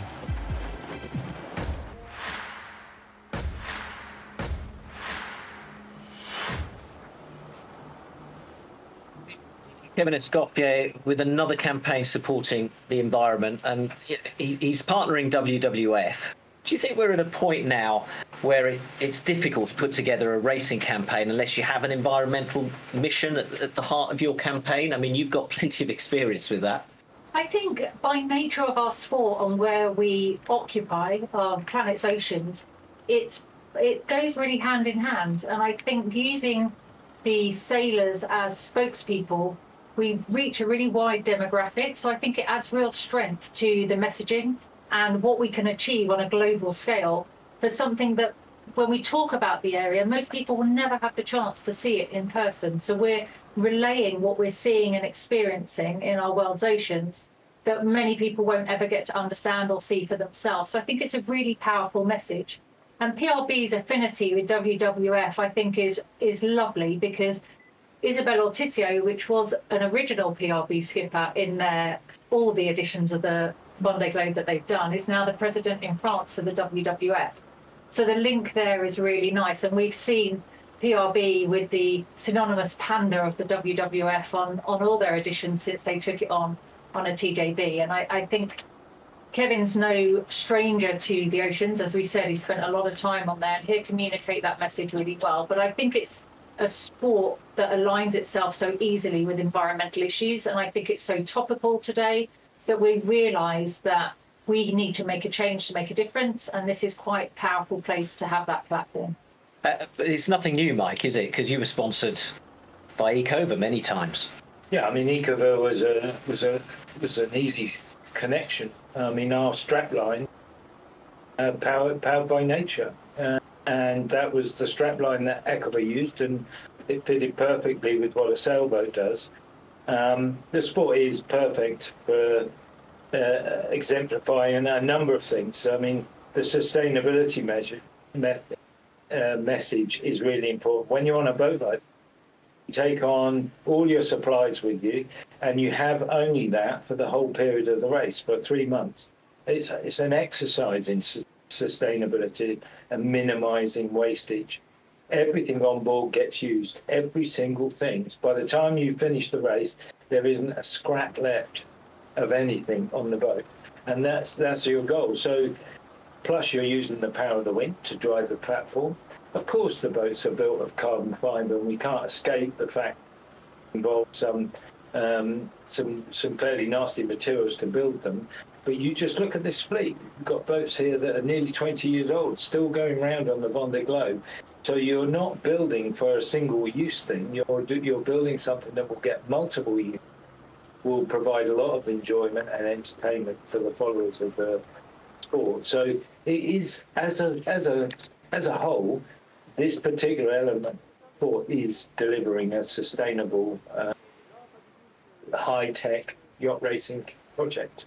We're getting lots of pictures of the beach, and we just saw a family playing football on the beach. And the significance of that is that on a normal year, those beaches will be absolutely packed with people cheering on the boats. And Dee, I think I'm right in saying that even when you're heading out to sea, you can still hear the crowds cheering you on. Definitely, the volume from the beach is incredible. It's a massive beach at Les Sables d'Olonne, beautiful golden sand, and it is normally full of people out there to cheer you as you go out, and they're waving off, and you can hear that noise from afar. So it will feel strange that it's just so quiet, but there's going to be 3 helicopters in the air, there's drones, there's media boats, so we're really trying to make the most of bringing this to people from the comfort of their homes, because they can't be there in person. And I think that's a great... To be honest, there are normally a lot of spectator boats as well, but that's from a visual point of view. Watching this start, it actually might make it a little bit easier for the viewers of this television program not to get confused between who's going in what direction. You're going to see just the race boats, then the start line, and of course the support fleet. it does get incredibly confusing when, you know, the boats are trying to pick their way through support vessels, through spectator vessels. And, you know, so many of these race starts are quite difficult to televise and show. But, you know, the reality of it is this is not a television, it's not made for television, this sport. This is made for following. It's made for the visual aspects that the race generates. And the race start is a wonderful opportunity for you to see them all. But for the next 3 months, we're going to be following them virtually and watching the imagery coming back off the boats. Although in recent times, of course, the video sent back from the boats has turned the skippers, you know, into stars. Famous tears of Ellen MacArthur. It's hard to think that's, 20 years ago. It's incredible, isn't it? Well, and technology's moved on so much. The cameras now that some of these foiling boats are sat out on arms to keep them clear of all the spray so you can still see the action. So I think we're going to get some incredible shots, even though the sailors on their own. The technology allows them now, with the infrastructure and the software involved, to provide some great stuff that isn't going to spoil what we're going to experience as virtual sailors around the world. And of course, offshore sailing will be part of the Olympic Games in 2024, and coverage, TV coverage for the Games is crucial. So a lot of the technology we're seeing here, as far as the television's concerned and the media, is stuff that they can put into practice as well for the Olympic Games, so that we can follow those gold medalists, you know, crossing the finish line at whatever time of day it is, wherever they happen to be off the coast of Marseille. True, and it's hard because sailing is quite a difficult sport to watch. Quite a lot of inactivity sometimes. So I think the fact that it's 24 hours a day, covers all the time zones, allows people to tune in, but also the ability to follow the app and the position reports and the tracker. That's what gets people excited as they try and look at the weather and make their decision, or whether you've made the right call or not as a sailor in the boat. I think the TV today is going to be, you will be compensated, anyone watching will be compensated for the wait by watching these boats get up onto those foils, because you don't actually need to see a load of boats doing it. You can just see one boat. It's really amazing to watch them, and to watch one person driving such an immensely powerful machine and doing those speeds, and watch the ribs chasing after them, you know, with their engines fully flat out, trying to chase after a sailboat. It is quite an extraordinary turnaround. Just looking at Sebastian Destromeau's Palmares, as they call it, his record, 5 America's Cup, lots of offshore sailing, a real variety. And that's something I think we're a little bit short of in the Vendée Globe. These are offshore specialists, and there are very few who have done Olympic Games, America's Cups, and in one case the Paralympics as well. Yeah, it's a focus that is obsessive for 4 years at a time in each chapter. And as we've seen, many of these sailors are doing it for their time. So it's a massive kind of accumulation of lots of years of hard work that sometimes doesn't give them a chance to do anything else. But those that come from a varied background are obviously huge strengths of character and ability, and we see that in their performance. Now, I think some of the Grand Prix sailors, you know, initially, many of the people that have come across this kind of round the world or long distance offshore sailing have found it very difficult to manage themselves. You know, if you're an Olympian, you're giving your all over a very short period of time, whereas here you're being required to delve that out over 2 to 3 months, and that's a serious change. A lot of Grand Prix sailors that have come across have burned themselves out and got themselves into a right mess because they can't manage themselves. And the sailors that do this have learned how to manage themselves physically, emotionally, to deal with problems. You know, Something goes wrong, you have to find the resources to deal with it yourself while you're still sailing and trying to perform at 100%. I mean, you and I, Dee, we came from a challenge background, which, you know, where we were taking amateur sailors race around the world. But, you know, that doesn't sound like a global challenge. Yeah, BT Global Challenge. And the reality of that is we were there as skippers, having to keep an eye on everything, which is what you do on this boat. Well, another big talking point of this race is that we have the record number of women for one Vendée Globe. There are 6 entries this year. Only 7 have competed previously in total in the Vendée Globe.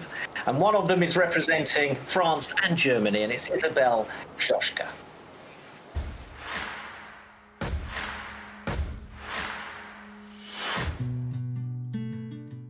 Elle est l'une des 6 femmes qui vont participer au Vendée Globe 2020.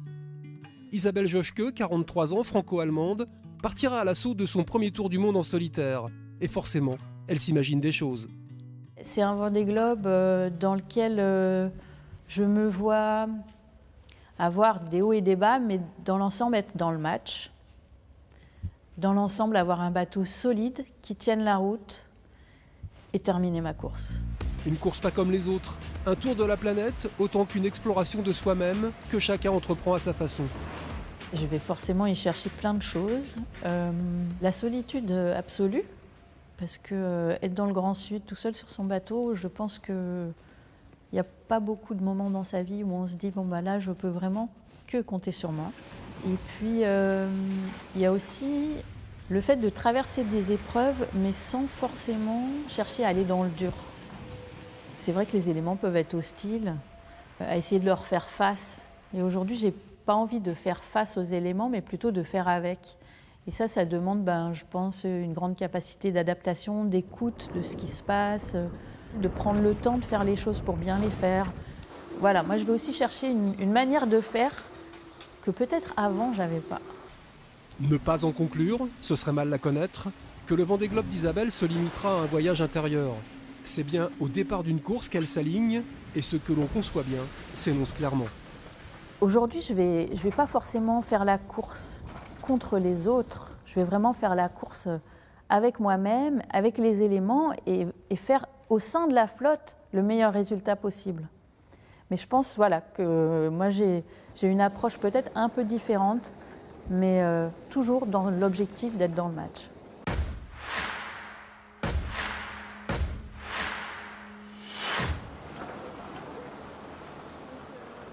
Why do you think, Dee, that we have this record entry of women in this particular year, in 2020? I think it's fabulous. If you think how difficult the year 2020 has been for everybody on every level, to have 6 women competing and at least half of them competing pretty competitively with potential chances is fabulous. And I think that's a massive sign, because 2016 we had no women in the edition. And from 1990 onwards, the first couple of editions of the race, we didn't see any women. And then once Catherine Chabot and Isabelle Ortissier came in, we've literally had 1 or 2 every year. And then 2016 was like a massive disappointment. And we thought, what's gone wrong with our sport?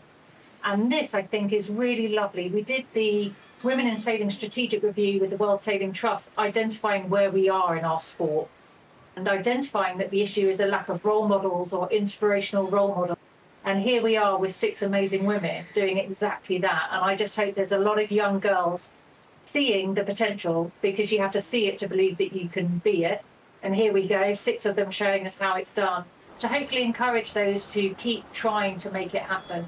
And Clarisse Karima did a wonderful interview where she said, you're never going to get the opportunity if you wait for someone else to make it happen. On a boat, generally, it's managed by men and you get given your role, which may not be that important because physically we're not the same. So if you want to make it happen, go and get your own campaign and make it happen. And, she's risen to the challenge in a really short space of time. Sam Davis has come over years of gaining the experience, stepping up the levels all the time, and now is fighting for a podium position. And it's really interesting to see that range, but it goes to show it's not out of reach if you want to make it happen. You were along with Sam Davis, you were part of Team SCA in the Volvo Ocean race a few years back. It was an all-female team. What do you feel? Do you feel that women bring something different in attitude or in the way they interpret conditions and how they sail the boat? Is there a difference? So when we were with Team SCA, we had a lot of male coaches working with us, and their comment was, it is different, and it is completely different. We learn in a different way, and we react in a different way, and we do things differently because we're not physically as grunty to just kind of, oh, well, I'll just do this last minute. So you have to think slightly differently and plan a little differently. So we may change our sails slightly different, or we may sail with slightly smaller sails, but confident that we can keep them up on a wider range. So I know Sam has gone for reducing the weight of her keel, reducing the height of her mast, and she's got slightly smaller J2 and J3 to work with the oil, which suits the way she sails. I think it's about being clever. And having come off Turn the Tide on plastic, where we did fully mixed, I understood that actually there's some really complementary skills that can bring out the best of both sides, the guys and the girls. But actually it's about having that confidence to believe in yourself to make it happen. And I think to see them both grow equally, the guys and the girls within the team over the space of a year, kind of was really reminding me or confirming to me that the opportunity's there, and actually gender doesn't really matter. It's attitude, I think, and self-belief. Well, we'll see how they get on in this 2020 Vendée Globe. Giancarlo Pedotta of Italy, one of a handful of Italians who've competed in the Vendée Globe, and making his way to the start line. What are they doing right now on board? So at the moment, the teams are probably still in charge of the boat, and the skipper's probably doing last-minute checks on weather and the routing and making sure that all the systems are running. Because invariably, the last check you do in the harbour, something goes wrong, and they go, oh no, it's just a connection, because everyone's trying to do it. So out on the water, you want to know that everything's set up. You're having your last chat through with either your weather support or your navigation support. You're trying to eat and drink and stay calm, and you're just trying not to concentrate on anybody else, because they've still got a little bit of time before they actually do the start sequence. And 30 minutes before the start, which we know is going at 2 minutes past the hour to make the main news from. And they then want to kind of have the sails up and ready and be in the zone for kind of sailing. So they're planning on their clothing, what they're going to wear for the start, because they know they're going into building breeds, and they're just trying to stay hydrated and make sure they eat something before they have to get on with the sailing involved.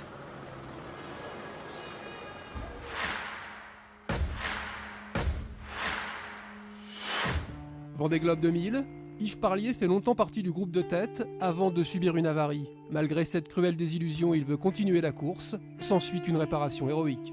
Quand j'ai dématé dans le Vendée Globe 2000-2001, je me suis dit c'est con parce que j'aurais eu mon système, j'aurais pu continuer la course plus facilement que de réparer mon mât en Nouvelle-Zélande. Vendée Globe 2020, le système auquel Yves Parlier fait allusion, le voilà. Le Liberty Kite Safety, une aile de kite qu'il a conçue pour la traction des bateaux de 4 à 18 mètres. Ça évite, pour le cas particulier, des voiliers qui dématent. Les problèmes qu'il peut y avoir de remonter coûte que coûte les morceaux de mât, tout en permettant au bateau de pouvoir remonter au vent. Peu encombrant, le Liberty Kite Safety ne pèse que 2 kg. Son installation prend moins d'1 heure et permet au bateau de se déplacer à une vitesse allant jusqu'à 4 nœuds. Si tu perds un gréement, tu n'as plus rien pour te propulser derrière. Du coup, tu vas aller plus loin dans le danger pour essayer de récupérer un maximum de choses. D'avoir un système comme ça, pour moi, je me dis, potentiellement, si tout part, j'aurai quand même un petit quelque chose pour avancer. Puis je pense que tu rentres à la maison sous voile, même si tu as abandonné pour casse, c'est quand même pas mal, quoi. À l'instar de Clément Giraud, 7 autres concurrents vont embarquer cette belle innovation, véritable apport en matière de sécurité sur les courses océaniques, aussi longues que le Vendée Globe. Cette aile de kite aussi est rassurante pour nous en direction de course parce qu'on sait qu'il y a un moyen de revenir au port relativement rapidement. Du coup, on n'est pas non plus obligé d'amener quelqu'un vers lui ou de dérouter quelqu'un. Donc cette aile a tout à fait sa place sur les bateaux, à condition d'être utilisée pas comme une voile supplémentaire, mais comme une voile de complément en cas d'avarie majeure.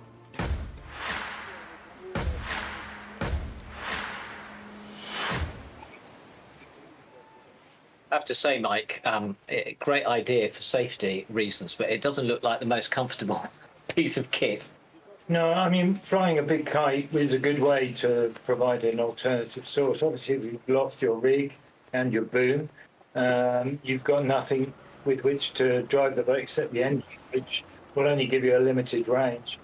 But it may not be, but it's a very light piece of kit. Eve Parlier, who developed the system, was, in my mind, made one of the most amazing Vendée Globe stories when he was dismasted deep in the Southern Ocean, made his way into a little inlet south of New Zealand, in a little island, stayed inside the low water mark and glued his mast back together. Managed to keep all the bits. He glued everything back together, recut his sails, recut his rigging, continued in the race, and still finished with an incredible position in 2000. So he knows all about losing his rig, and he's developed this system which just gives an added piece of reassurance that you'll be able to self-rescue. It goes back to what we were saying earlier about there being a culture amongst solo sailors of being totally self-reliant and not having cause to draw upon or the emergency services. We want to be able to deal with our own problems. If we can't deal with it from another competitor, then we'll try to engineer it ourselves. And this is a perfect example of a great innovation that actually has is genuinely interesting from the point of view of even commercial vessels that are now looking at various kite solutions to reduce their fuel consumption and so on. So, you know, how you actually manage the kite off the deck, I don't know. Maybe you know a bit more how you do that on your own. If you think of anybody that kite surfs, it's those control lines that you set one up to the deck and have one that you can kind of tweak, but you want the boat to just set up and go because you're dealing with a lot of issues by then. Yeah. And I think it's, so long as you only want to go downwind, the closest place to you downwind, and you can set the boat off and go, really. Will it go up? No, limited, breachy kind of condition, because you don't really have that ability to trim the kite. It's just kind of floating ahead of you, so you just want it to pull you along. Well, square riggers went around the world quite successfully for hundreds of years, so you know, you can get a long way by reaching everywhere. Well, that's right, and I think it's that case of just being able to make progress, so at least you can move in the right direction, which is just so reassuring for everyone back ashore. And it makes me laugh. In 2000, Yves Parlier, using the little heat from the LED lights he had and stuff, was incredible, and he still didn't finish last that year. No, 126 days. He was 13th in the fleet, and there was 15. I mean, you know, repairing the mast is one thing, but he recut his sails. He re-ended his rigging. You know, it was just extraordinary. It was an extraordinary story, almost unparalleled, so almost unbelievable to the point where it's hard to tell it to anyone who's not connected with it, because to realise just how difficult it is to deal with the dismasting of any description. It's hard enough just to deal with it and make your way to shore, but to put your mast back together and re-step it yourself in a little inlet. And you talked that it's when you kind of lost your boom as well, because I think we saw in the last edition when Conrad Coleman with 1,000 miles to go, he kept his boom and managed to set up a jury rig, which allowed him to get across the finish line. That's exactly what I did. I was 1,000 miles south with and just the boom. Found some sails, made them fit, and made my way. I sailed 1,000 miles in 2008. And Mike, how did you spend this sort of, well, it's an hour and 49 minutes to the start. How did you feel those 2 hours before the start?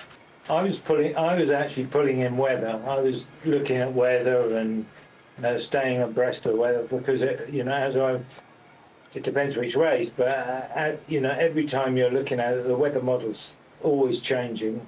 You're looking for that last little edge on your fellow competition. So that was my method of relaxing. I did sometimes sleep, but never very restfully. You're just too eager to get on with it. So yeah, I let the crew manage the boat because they were absolutely fine with it, and got myself ready for the workload that's about to come. It also helps if you want to order your sails, so knowing the next sail that you're going to put up, making sure it's on top of the pile. You can do that while your crew is still on board. It's a lot of bodies to make life easy, and you don't have to wrestle with them later. It's on the top of the stack. It's a lot easier now. And the 2000, I think we had unlimited sail, so we were carrying 14 sail.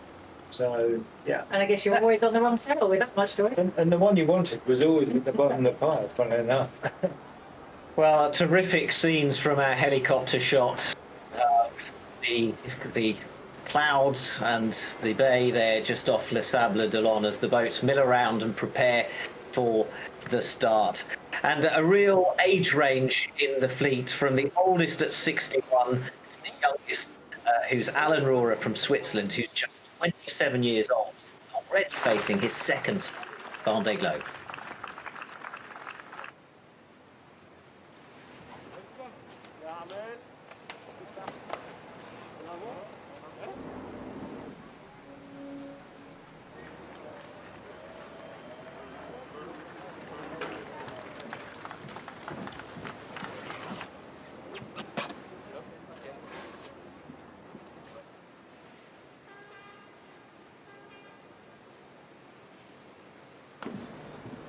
Allez, merci.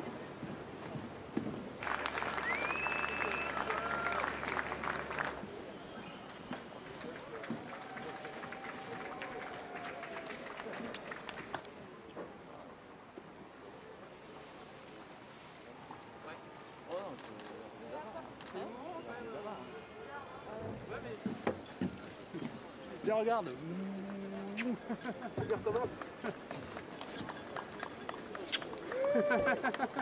Super bon.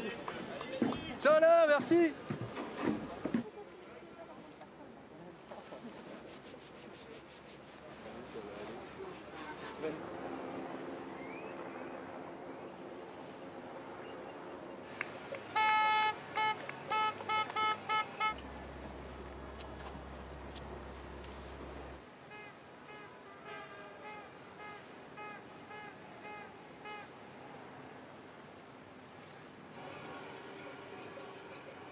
Attends, je vais avec toi. Moi, je suis rassuré que tu viennes parce que...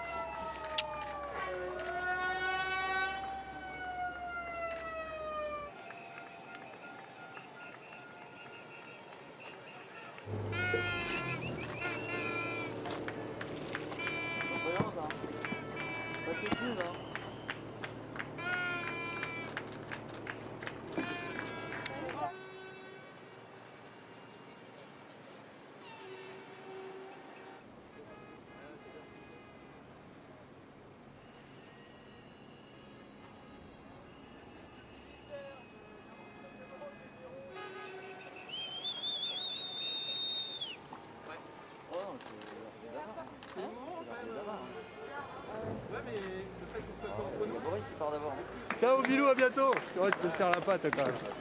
Ouais. Ciao mon ami, merci pour tout. Ciao. Yes, champion. Oh, et bon anniversaire.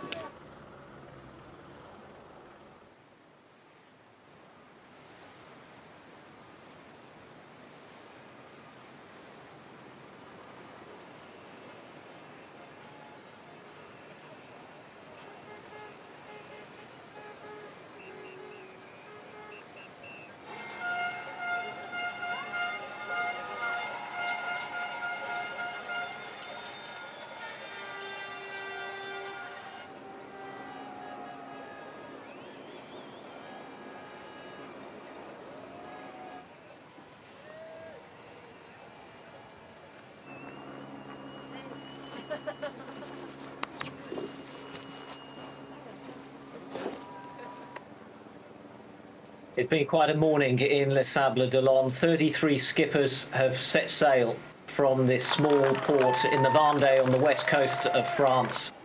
They've said their final goodbyes to their families and to their teams, and they are setting off to the start line. And that start is just over an hour away now. And Jean Le Cam waving to his fans. And an emotional time. Yes, there haven't been 350,000 people there like we would normally expect because of the lockdown in France. But somehow the organisers have still managed to get across the atmosphere and what it really means, the emotion of this race. I think the emotion is still palpable. You can still see it on their faces and feel it. I don't know whether it's because we've been there before, but it's making me emotional just seeing it. I think it's maybe bringing back memories, but just seeing how much it means to the people, and it's always harder for those left behind. And I think especially for those with children, where the comprehension of what's about to take place, they probably spent months trying to build the child up to what's about to happen. They're heading off into the unknown. For those doing it for the first time, it's a bit difficult for the children as well. So Daddy's going, but for the first time. So it's really hard. I mean, you said goodbye to Soren. How old was Soren when you were on the Vendée Globe? Well, he was very young. I mean, he wasn't born on the first one. The second one, he was 1. Okay, so easier. 7, 6, 5, 4.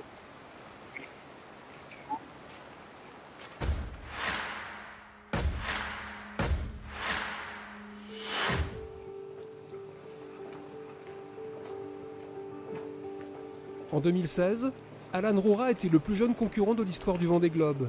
Une première expérience conclue après 105 jours de mer, de celle qui assurément vous transforme un jeune homme de 23 ans.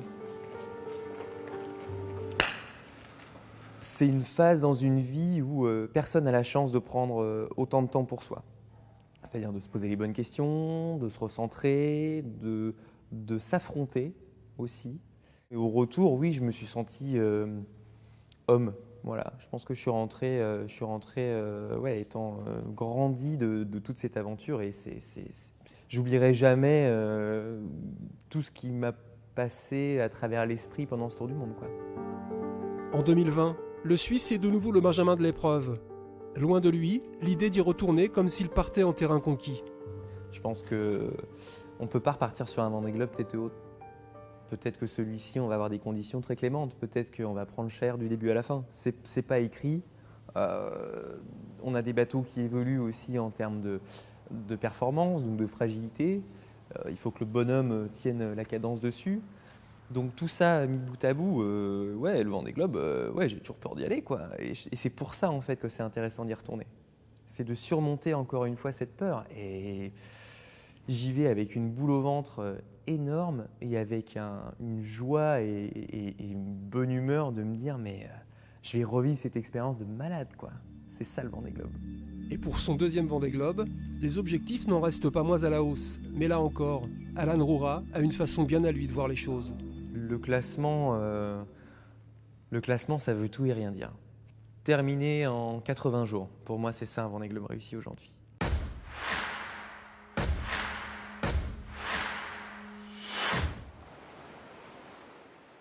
Alan Roura representing Switzerland, just 27 years old and already doing his second Vendée Globe. That's an extraordinary achievement. And he finished 12th in the last Vendée Globe as well, so a pretty good result. And he's obviously looking for sub 80 days this time.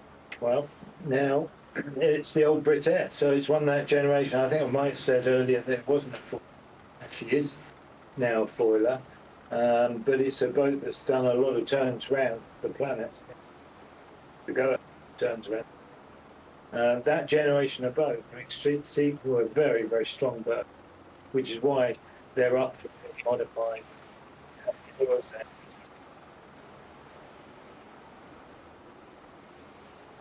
Now, how far is the start line from the port? Just out in the bay, just off a Cardinal Buoy there, and they're going to set it out in the middle of the bay in an angle that's not relative to the wind. So they set the start line, and it's a 1.3 mile start line, and it's pretty much with the wind direction they're going to have be a reaching start. They do have to leave a spreader mark 7 miles away to port, so it's not on the direct route. So they're just going to head off to we're going to see these boats accelerate off to the west and be probably a distance from the spreader mark, and they only need 12 knots to foil, these new generation boats. So in the breeze that's forecast for an hour and a half's time, we should be seeing some of that. So these boats should get up on the foils, and the others will be working as hard as they can. Just conditions out there. Yes. But I mean, normally with a race start, they'll put it in relation to the wind. So a normal inshore race, they put the race start so that you're going upwind over the start line. In this instance, they have a spreader mark so you create no bias on the line, so you don't end up with the entire fleet bunching to one end of the line. So they put the spreader mark in to prevent from all bunching to the favored end.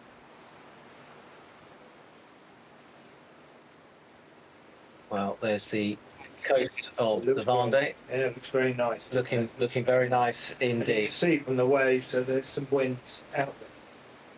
The fact that there's a bit of swell coming in and some breaks on the beach tells you there's weather out to the west. So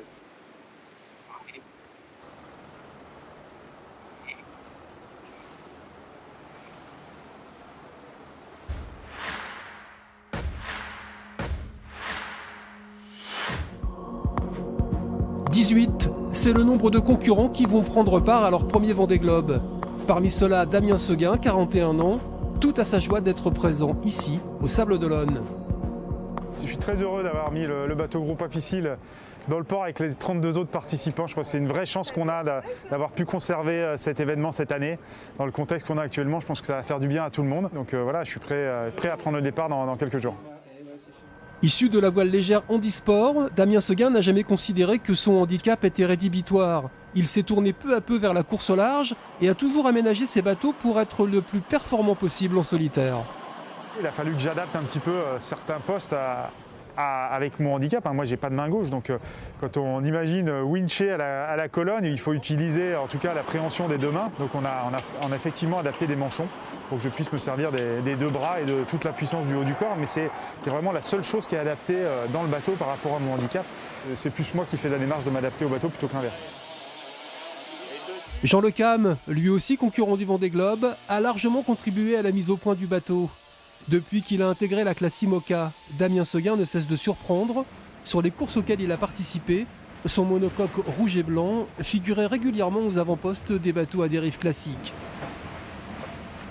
L'avantage que j'ai, c'est que ce bateau, je le connais par cœur maintenant. Et puis moi, je me sens prêt à relever le défi. C'est quand même quelque chose d'important de s'en sentir capable. Et je pense qu'aujourd'hui, on a fait, je dis on parce qu'on est toute une équipe à avoir travaillé dessus, hein, mais on a fait en sorte de pouvoir être prêt avec le bateau dans l'état dans lequel on souhaitait partir sur ce Vendée Globe. Le dimanche 8 novembre, Damien s'élancera autour du monde, démontrant qu'à force de volonté et d'intelligence, tous les rêves sont permis.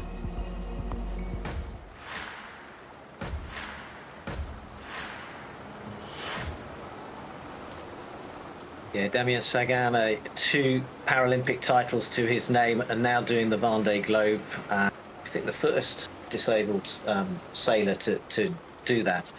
And we wish him the best of luck. And he's also working a lot with his boat and his charity and his team to promote charities involved in inclusion. So they got the old pirate ship out, but we're still an hour 35 from of the race. Now, listening to these sailors and their interviews beforehand, I've got to say it's an obsession, isn't it? It has to be an obsession because it is all absorbing. Yeah, it's an obsessional sport. I mean, you once you're hooked, you're totally hooked into every part of it, and it's all encompassing. So there's so much to learn. Never at the end of your learning curve, no matter how many turns around the planet you've done, you're still learning. The minute you stop learning, really you should give it up. Because it's a sport about continual growth, continual improvement. And I'm still learning how to sail certain boats even today.